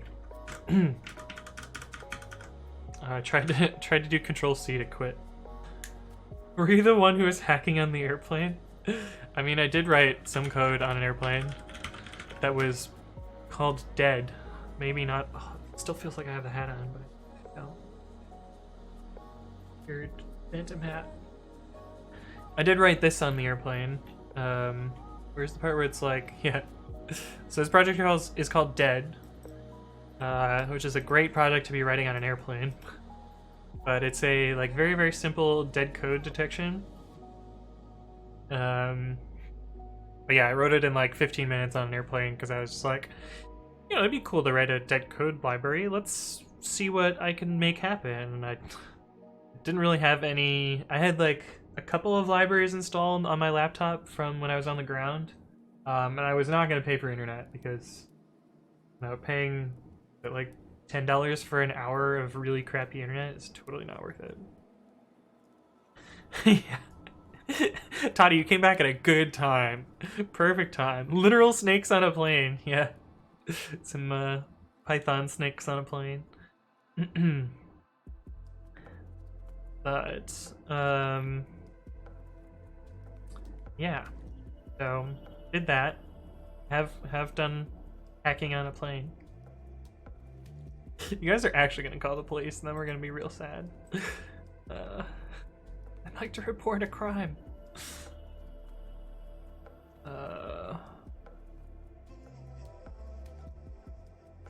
What? Oh. Oh, right. I updated the README so it made a push here. What did it change though? What was the patch? Hopefully it just changed the README? Okay, good. I was gonna say, if it rewrote the JavaScript every time, that would have sucked. Thoughts on the Cybertruck? Are you getting one? You know, it actually looks kind of cool. As much as I hate to say it, like, it kind of looks nice. Not having rear view mirrors, or not rear view, not having side mirrors is a little weird, although apparently they just put cameras in instead. I think the wheels look pretty dumb. I also think you have not enough visibility to use this car. Also, this text is kind of derpy. The headlights look cool. That's probably the only part that I actually like about it, is the headlights. But I don't really ever want to drive a truck, so I don't think I'm the target demographic. Also, the whole idea with like no crumple body is kind of a bad idea. Like, I think we realized in like the 70s that cars should crumple when they get in accidents, because that's how you don't like destroy your innards by getting in a car crash. But I don't know. Seemed like a cool tech demo. Buying low poly vehicles, yeah, Bonnie. I heard the car can run on the PS1. Yeah. Barely. But I have appreciated all the memes that have come out of it. So if nothing else, I like the Cybertruck for the memes. Dreamcast, yeah. Elon, we don't live in a simulation. Elon, bet. Cybertruck exists. It's for Anthony when he escapes from the FBI because he hacked the NASA. Yeah. It's gonna be it. This looks like solar panels, which would be really cool if it was solar panels, but it's not. I think it's just a retractable roof thing. But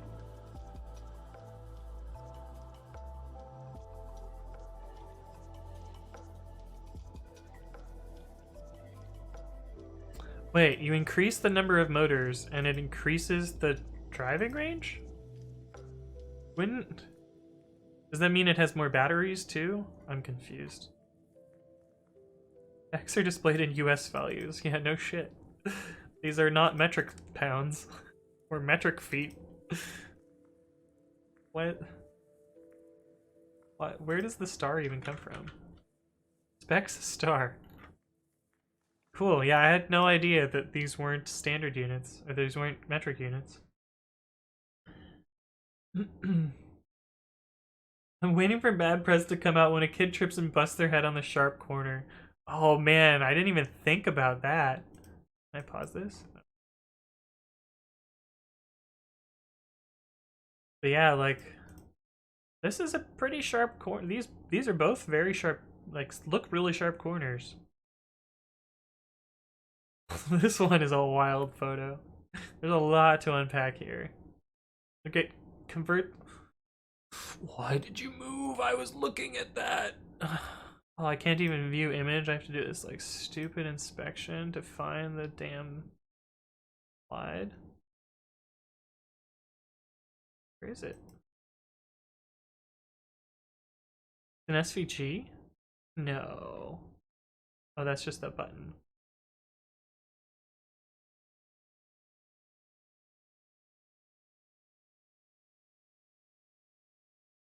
Oh, this part of the music is muted. That's why it's quiet. Fixed. Network tab F5. Yeah, I could do that too. I think I'm done with the Cybertruck. We'll look at memes instead. Cybertruck, Cyber Pokemon. Oh yeah, it got hit with the devolution spray.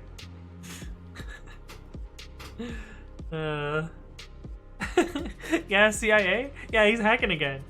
Yeah, look, I'm hacking on the Porygons. In the Matrix, man. I feel like scrolling. Yeah, we're not gonna look at the rest of those. That's how we get banned. That is how we get banned.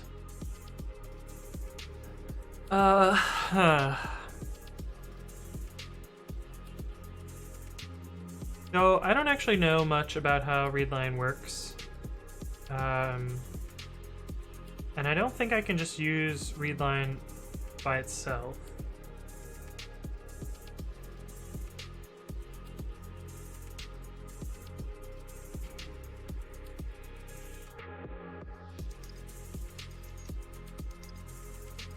Oh, maybe I can.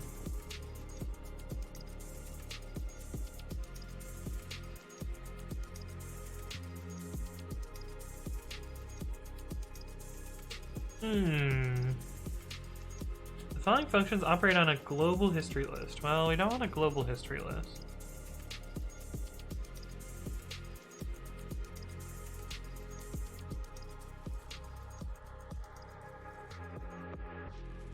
Like, because I assume there's going to be more than one way to do... more than one text entry thing that I'll have to do. Porygon equals Pentagon, Python. Yeah. Have you considered the following? Print hello world, smiley face. No, I haven't. Maybe, let me try that. Print hello world, smiley face. Shit. This works though. It's actually pretty deep. I think like we might be able to use this somehow. How can I use this? Where will I be able to use this? Maybe here? Print hello world. Oh, it worked. Print hello world. It worked, Bonnie. Are you the hacker, Bonnie? I think you're the hacker, Bonnie. I think you've been the hacker all along. Just convincing me to do your hacking ways. Now I have this ugly eyes file here.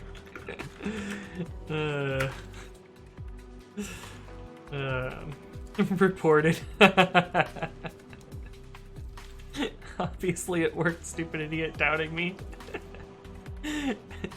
That's me, you got me.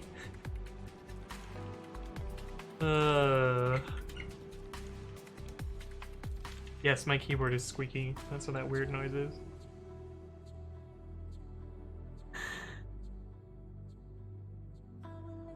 Oh, but I also want tab completion to work too. That would be cool.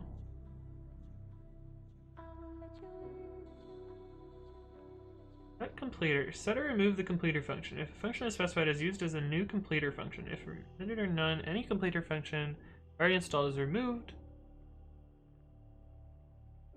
The fuck does that mean?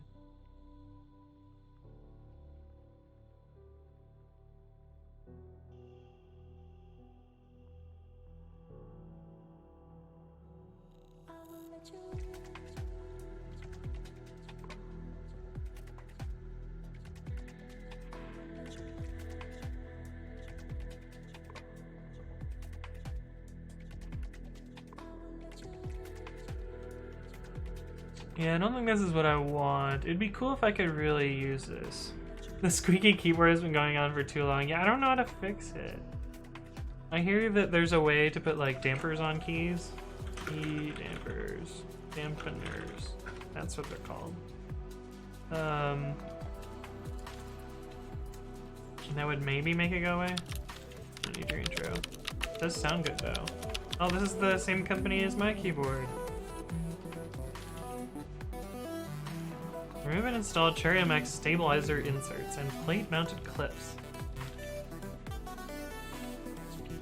First, pluck all the keys off your keyboard.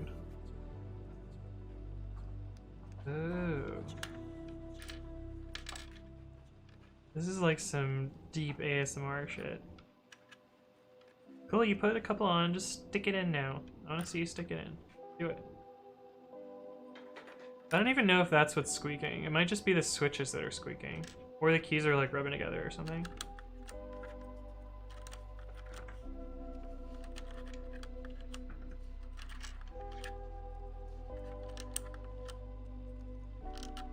I don't know.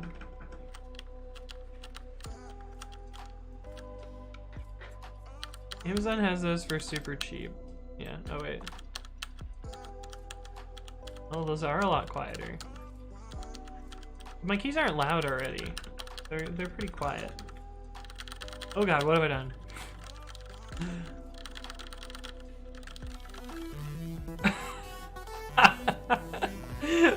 Hayden, did you clip that? Oh, shit. What is this? Oh my god, that's disgusting. That's a dirty keyboard. No shit, that's a dirty keyboard. When you think of WD-40, you think of a product made for construction workers or mechanics. But what about college How did you students? find this video, Our tool of Parsit? choice is not a drill or a wrench. Instead, it's our computer. Smooth challenge is a challenge. You're gonna get this thing dirty. What is this that he's putting on his keyboard? Flour. This is emulating a year's worth of dust and dirt. Really dirty. I'm going to use WD-40 electrical contact cleaner to clean it. So what I'll do, I'll hold the can about like 6 to 8 inches away. Literally search spray WD-40 for continuous keyboard cleaning on the knife. keyboard, like that. And I'm This gonna seems do like it a again very for the bad rest of the idea. keyboard. Oh, is that just compressed air? No, it's not. He's literally covering his keyboard in WD-40. And then what you do, once you finish that, you hold it sideways like this to get all of the excess to drip off. We This have is some paper disgusting. towels here to catch the What's runoff. up, RGTMK? Then you wait, Thank you for give the it follow. ample Welcome time to to the dry. stream. Do its magic, work its little magic, and then we'll get Work back its to you. Now that I now hope that he we've licks let it dry for about 5 minutes, we're coming back, and I'm going to just wipe off the excess fluid that is stuck between the keys, and then we're going to turn it on, and we're going to see if it This works. is gonna be the greasiest So keyboard the keys that ever. were sticking earlier are no longer sticking. As you can see, the keyboard still is now working. It's working much smoother than it was before, and it's all thanks to WD-40 specialist.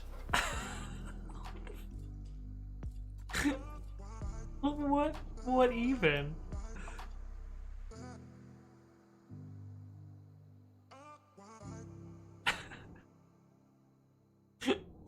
I'm not buying this. Yeah, it seems fake. That's cocaine. Yeah.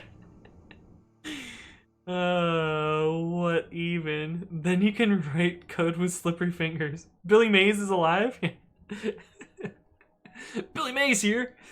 Oh, I hope no one actually does that.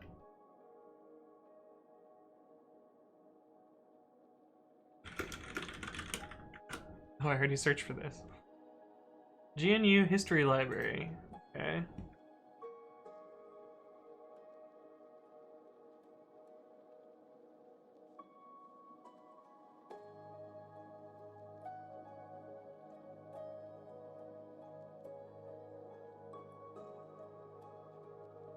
Should I just invent my own history thing?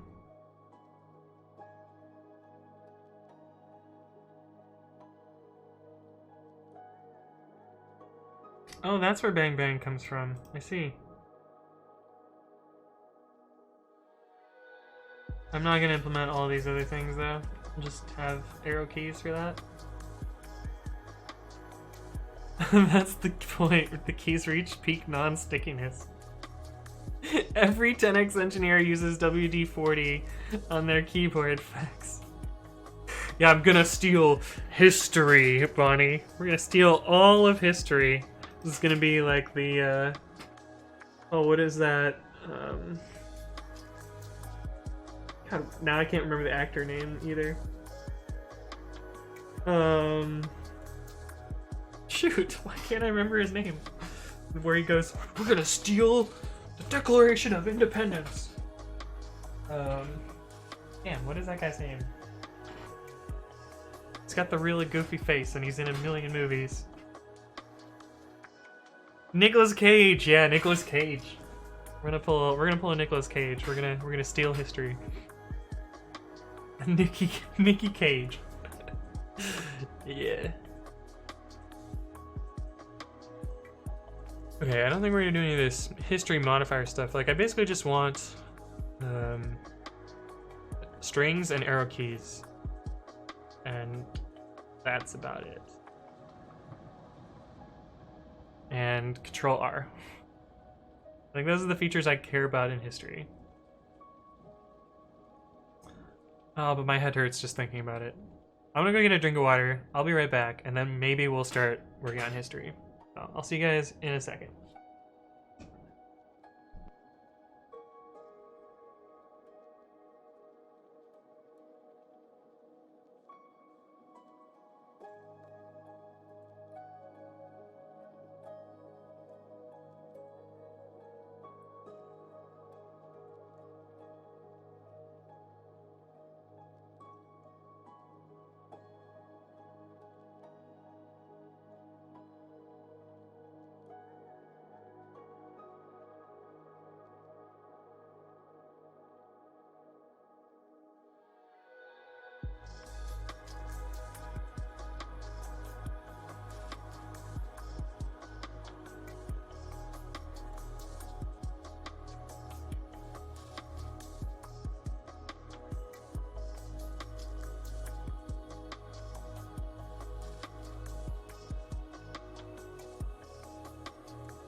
And I'm muted. Thanks. I noticed this time. As I was saying, you said I need a brake overlay, Mindful Fox, and you're right, I probably do need one. And I was saying, yeah, I could probably just put up chat. And then you could see all of Bonnie's pistols and stuff. But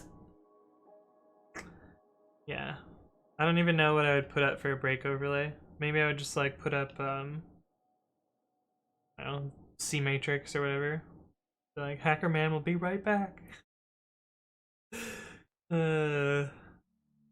Bonnie says, I came to the stream hoping to learn things about Linux and Python and open source, but I haven't learned anything at all.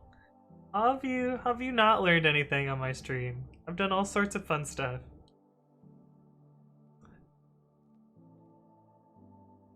My terrible text editor. It is you. See? Look at how meta this is. You're unhandled, Bonnie. Nothing can handle you. I'm unsubbing. What?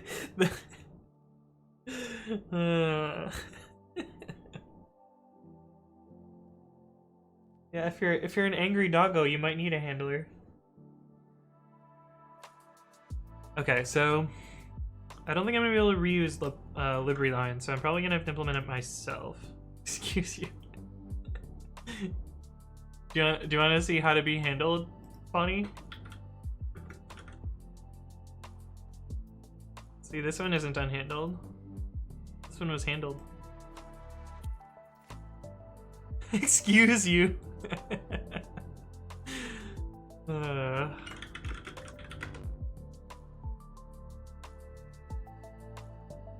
Okay, so this pile of if statements is also gonna need to get some more work done to it, fortunately.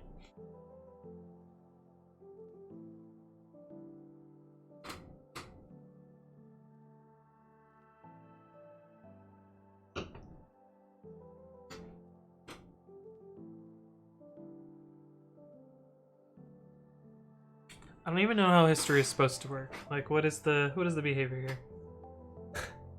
Someone, I feel like we get this PEP 666 every stream. Reject foolish indentation.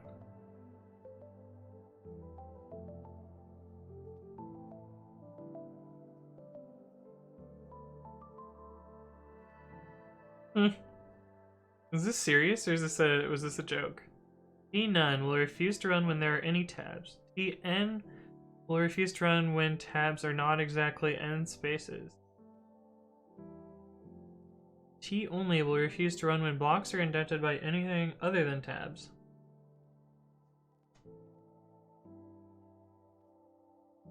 Okay, this is definitely a joke. Alas, we haven't found a way to give them an electric shock from a cattle prod remotely.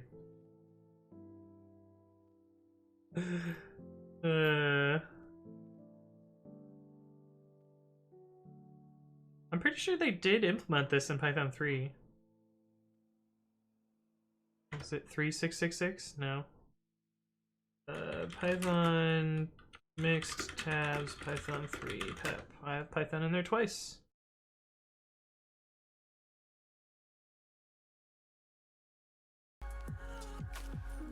That one just started halfway through a song. Alright, YouTube. You do you.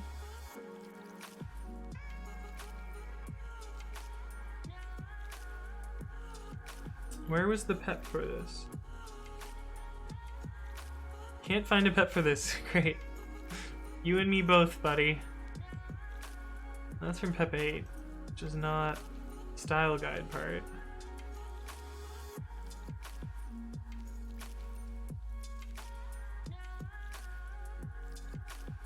Whatever, I'm not gonna be able to find it.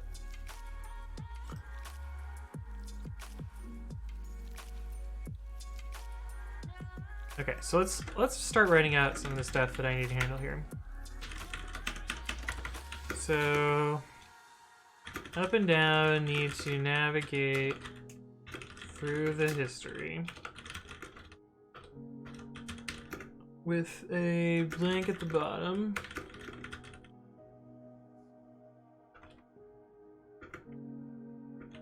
And you can edit others you find above.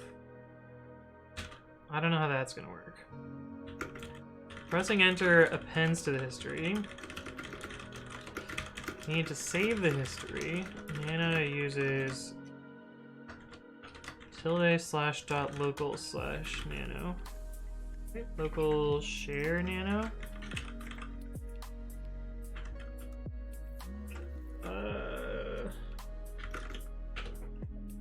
Which I think is part of XDG directory.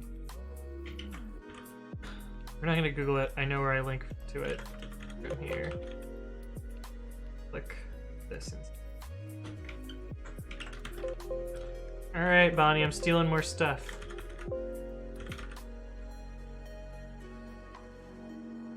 XDG data home defines the base directory relative to where a user's specific data file should be stored. What is a data file?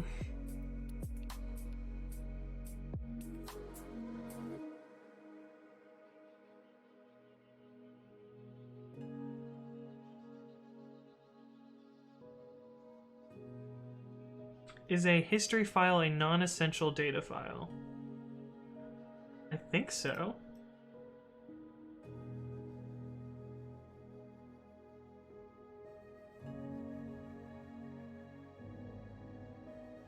It almost feels like it should be cache/thing and not share.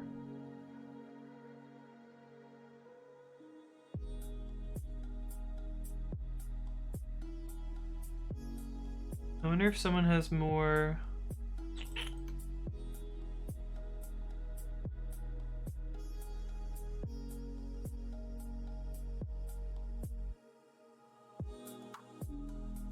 Yeah, like what's the difference between cached data? Is it cached data?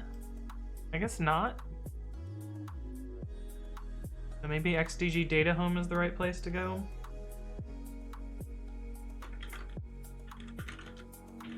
Alright, we'll use that then.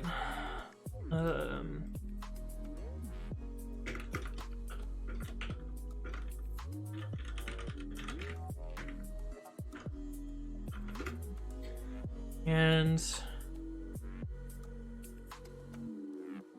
Nano, I guess, only has one search history. So maybe we can just keep that the same. Does it have a replace history though?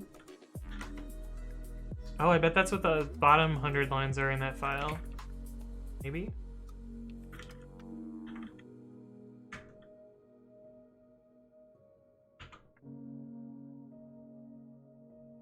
Yeah, that's what the bottom 100 lines are in that file.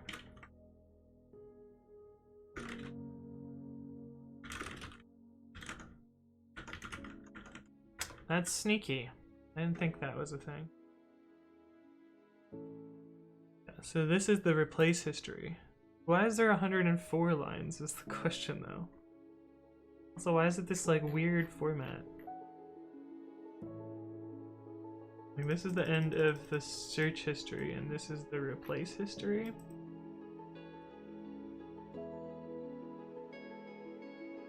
I think I'll store those separately because that seems better.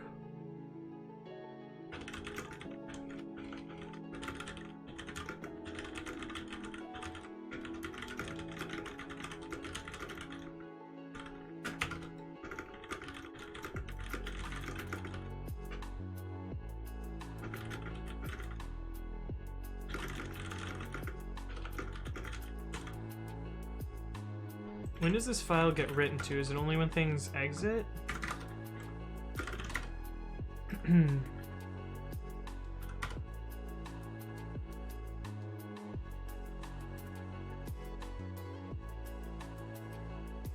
Oh, it read from the file. Maybe it didn't. Maybe that was just me running stat. Okay, so it didn't write to the file. 44 now. It only writes on close. Write on save. No. On close though. Writes on close. Nano writes the history file on close. Is this what we want? Hey, what's up, Shoddy? Open source Python, hot damn. Yeah. Mostly me trying to figure out how the up and down arrow work right now. It's like one kind of weird thing is if you press up and then like edit this and then press down and then up, edits stay there. But if you press enter and then, oh wait, that edits the history? Hold the phone, I didn't think that was how it worked.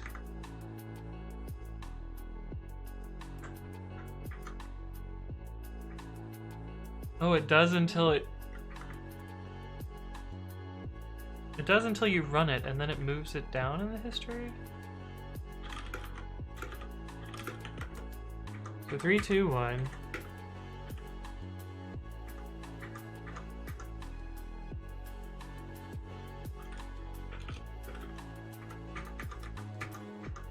Weird.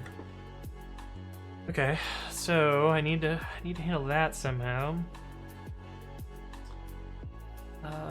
And then Control R is going to be the cherry on top.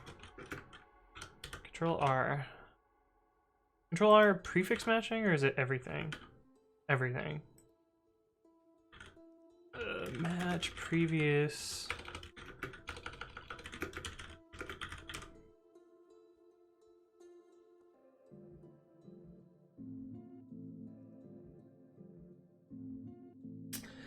It's a lot of stuff to do. How long have I been streaming for? Almost 4 hours.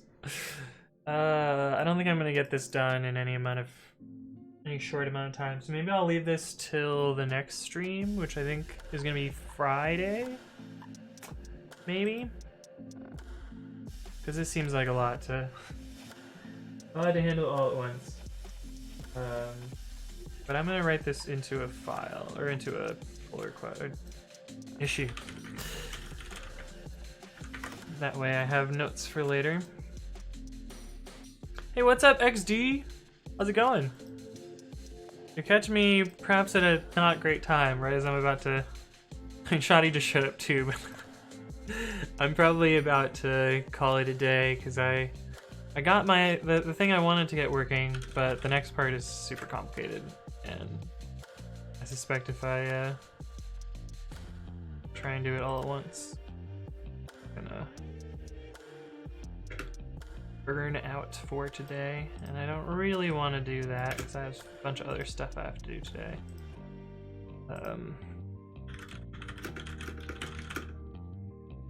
Still have to implement replace also. I didn't do that. You're good, thanks. Awesome. It's good to hear. I'm doing fine myself. Just a little bit tired, but let me show you what I did today, because I think it's kind of cool. So now you can do Control W, which will open up the search dialog, and you can find, if I can type, I instinctively pressed up to edit the previous one, but I haven't implemented the history editing part yet, but it works. And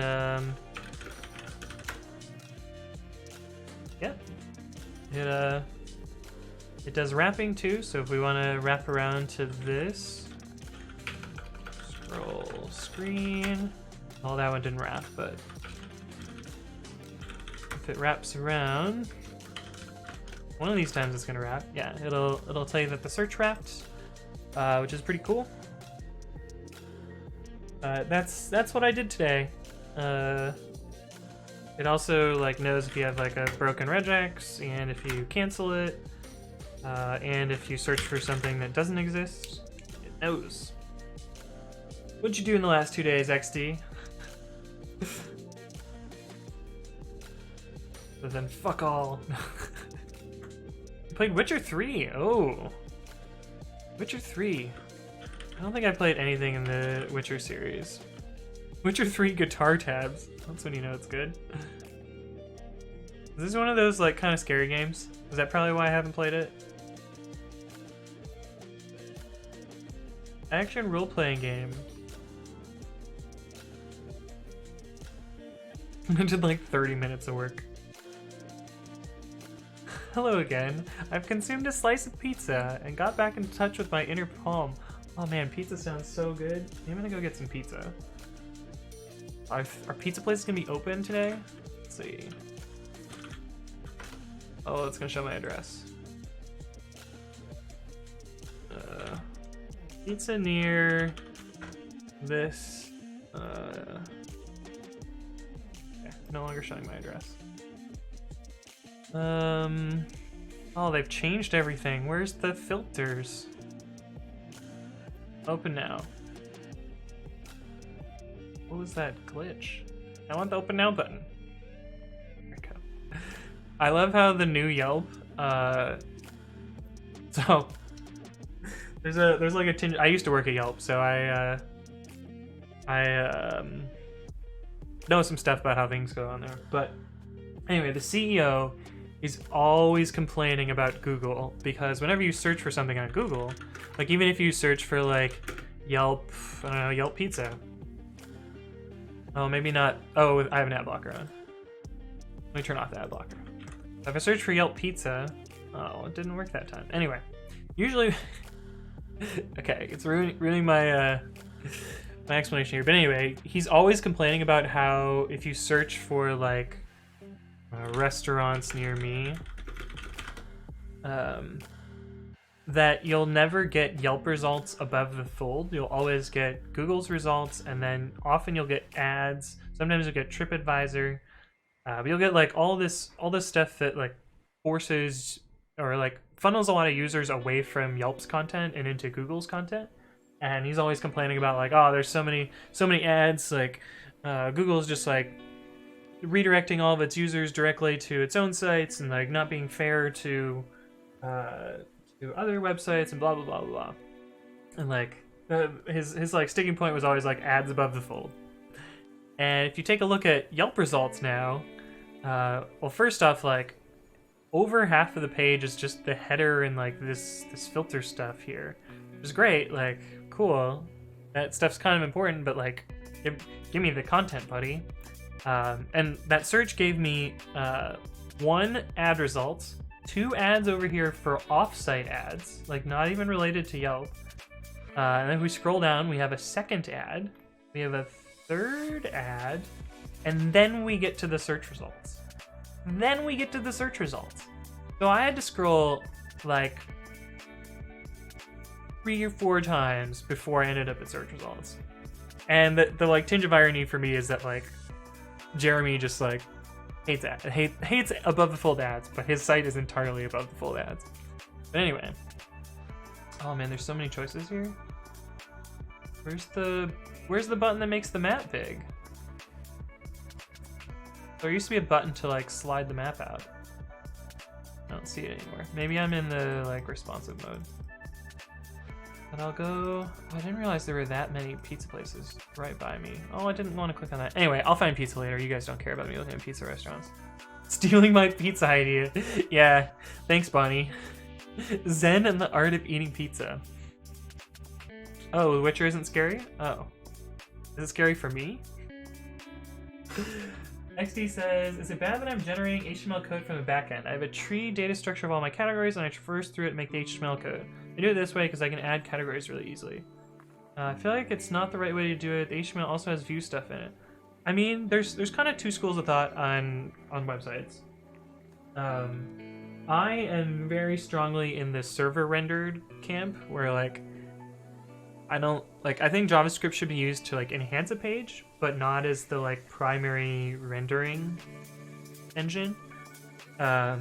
For a couple of reasons. Like the first is by just like performance. You're always gonna have beefier machines on your backend than some random user on their laptop or their phone or like their refrigerator. Who knows what devices these days have web browsers that run stuff. And like if you can render all the HTML, or if you can generate all the HTML on the server, your client has to do a lot less work and doesn't have to generate that HTML itself. And then there's the other half, which are like build everything in React because it's convenient and like works really well, and like it's a nice templating engine for the browser, and like are very far in the other direction where all of the rendering happens on the client, and you basically ship people a skeleton of the page, and then JavaScript fills it all in. But I'm very much a server rendered person myself, so that's my jam. Twitch, what are you freaking out about? My video dashboard is all messed up. Back now, okay. But yeah, I'm a server rendered kind of person. I think it makes for better web experiences and degrades better and is more performant. But that makes me real unpopular with the JavaScript, React, Vue, etc. folks. But that's my jam. I also really like static websites where you literally have nothing. It's just, here's a page, no special bells and whistles. It's just like literally just the content that you need. But opinions. But no, I don't think it's bad that you're doing backend generation. I think that's fine as long as you're safe about it and like don't introduce, your old XSS bugs and that sort of thing. Make sure you're escaping all of your user-generated content. Bulk Squat Thrust says Markdown to static website generators are my favorite. Yeah, those are great. I really like them. I've written a couple of them myself. So I wrote this like very simple library that just takes Markdown and splats it into HTML. This was just to make some other stuff really useful. And it uses pigments to do code highlighting. The original reason that I wrote this was so that I could generate presentations, so that I could like just write up a bunch of slides in Markdown and then have it generate a slideshow for me. But I did a separate project for that called Markdown to Presentation, and yeah, basically you set up some files like this, you write slides, separate them by 3 stars, you can do some raw HTML if you need it, you copy and paste this make file, and you can basically just generate stuff. So let me show you an example of that. So if we look at, here's like a YouTube episode that I made a long time ago. 2017, man, it's been a while since I've done YouTube. But basically you just write Markdown that looks like this. So these are a bunch of different slides. Also it renders pretty nicely because 3 stars end up being this heavy bar. And so you can see like these are each of my slides. And when you run the tool, it can automatically promote those directly to GitHub pages. So if we look at this one, you can see, oh, that was not what I want to click on. It can render it directly to GitHub pages, and then you have a slideshow, which is pretty cool. And usually when I do it when I record for YouTube, I zoom in to 125, so the text is a little bit bigger. But other than that, that's one of the things that I do. And I think it's a good idea. Hey, what's up, Dualauto?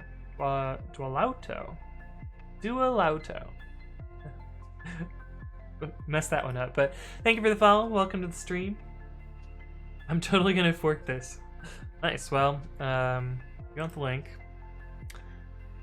It is here, and you can check it out. Bonnie says, "Well, I think it's stupid." Well, that's fine, Bonnie. You don't have to use it. It's not necessarily for you, but that's fine. Anyway, I think I'm done for today. I think I'm gonna wrap up now. So I'm gonna do my spiel, and then we'll send you guys off to some other channel.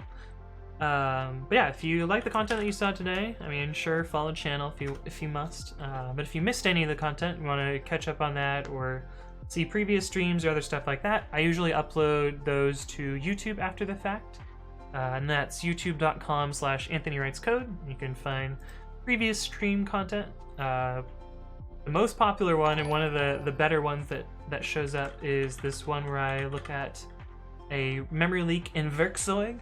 That was a pretty cool stream. Definitely would suggest checking that one out. Hey, what's up, Gabby VLJ? Welcome to the channel. Thank you for the follow. But yeah, that's youtube.com/AnthonyWritesCode. Some cool stuff there. I actually did some JavaScript recently, so if that's what you're into, there's some content there. I usually announce my streams before I go live on Twitter. My Twitter is twitter.com/codewithanthony. Usually I'll say something like, I'm going to stream in this amount of time, and this is what I'm working on, and such like that. I'll also announce those on the Discord, which, if you want to join the Discord, it's bang, Discord in chat. We usually hang out, talk about programming stuff, throw some programming memes back and forth, have a pretty good time. I know, it's a fun little community. If you want to join, you're free to join. But I think that's all I've got for today. I'm gonna go find someone to raid now.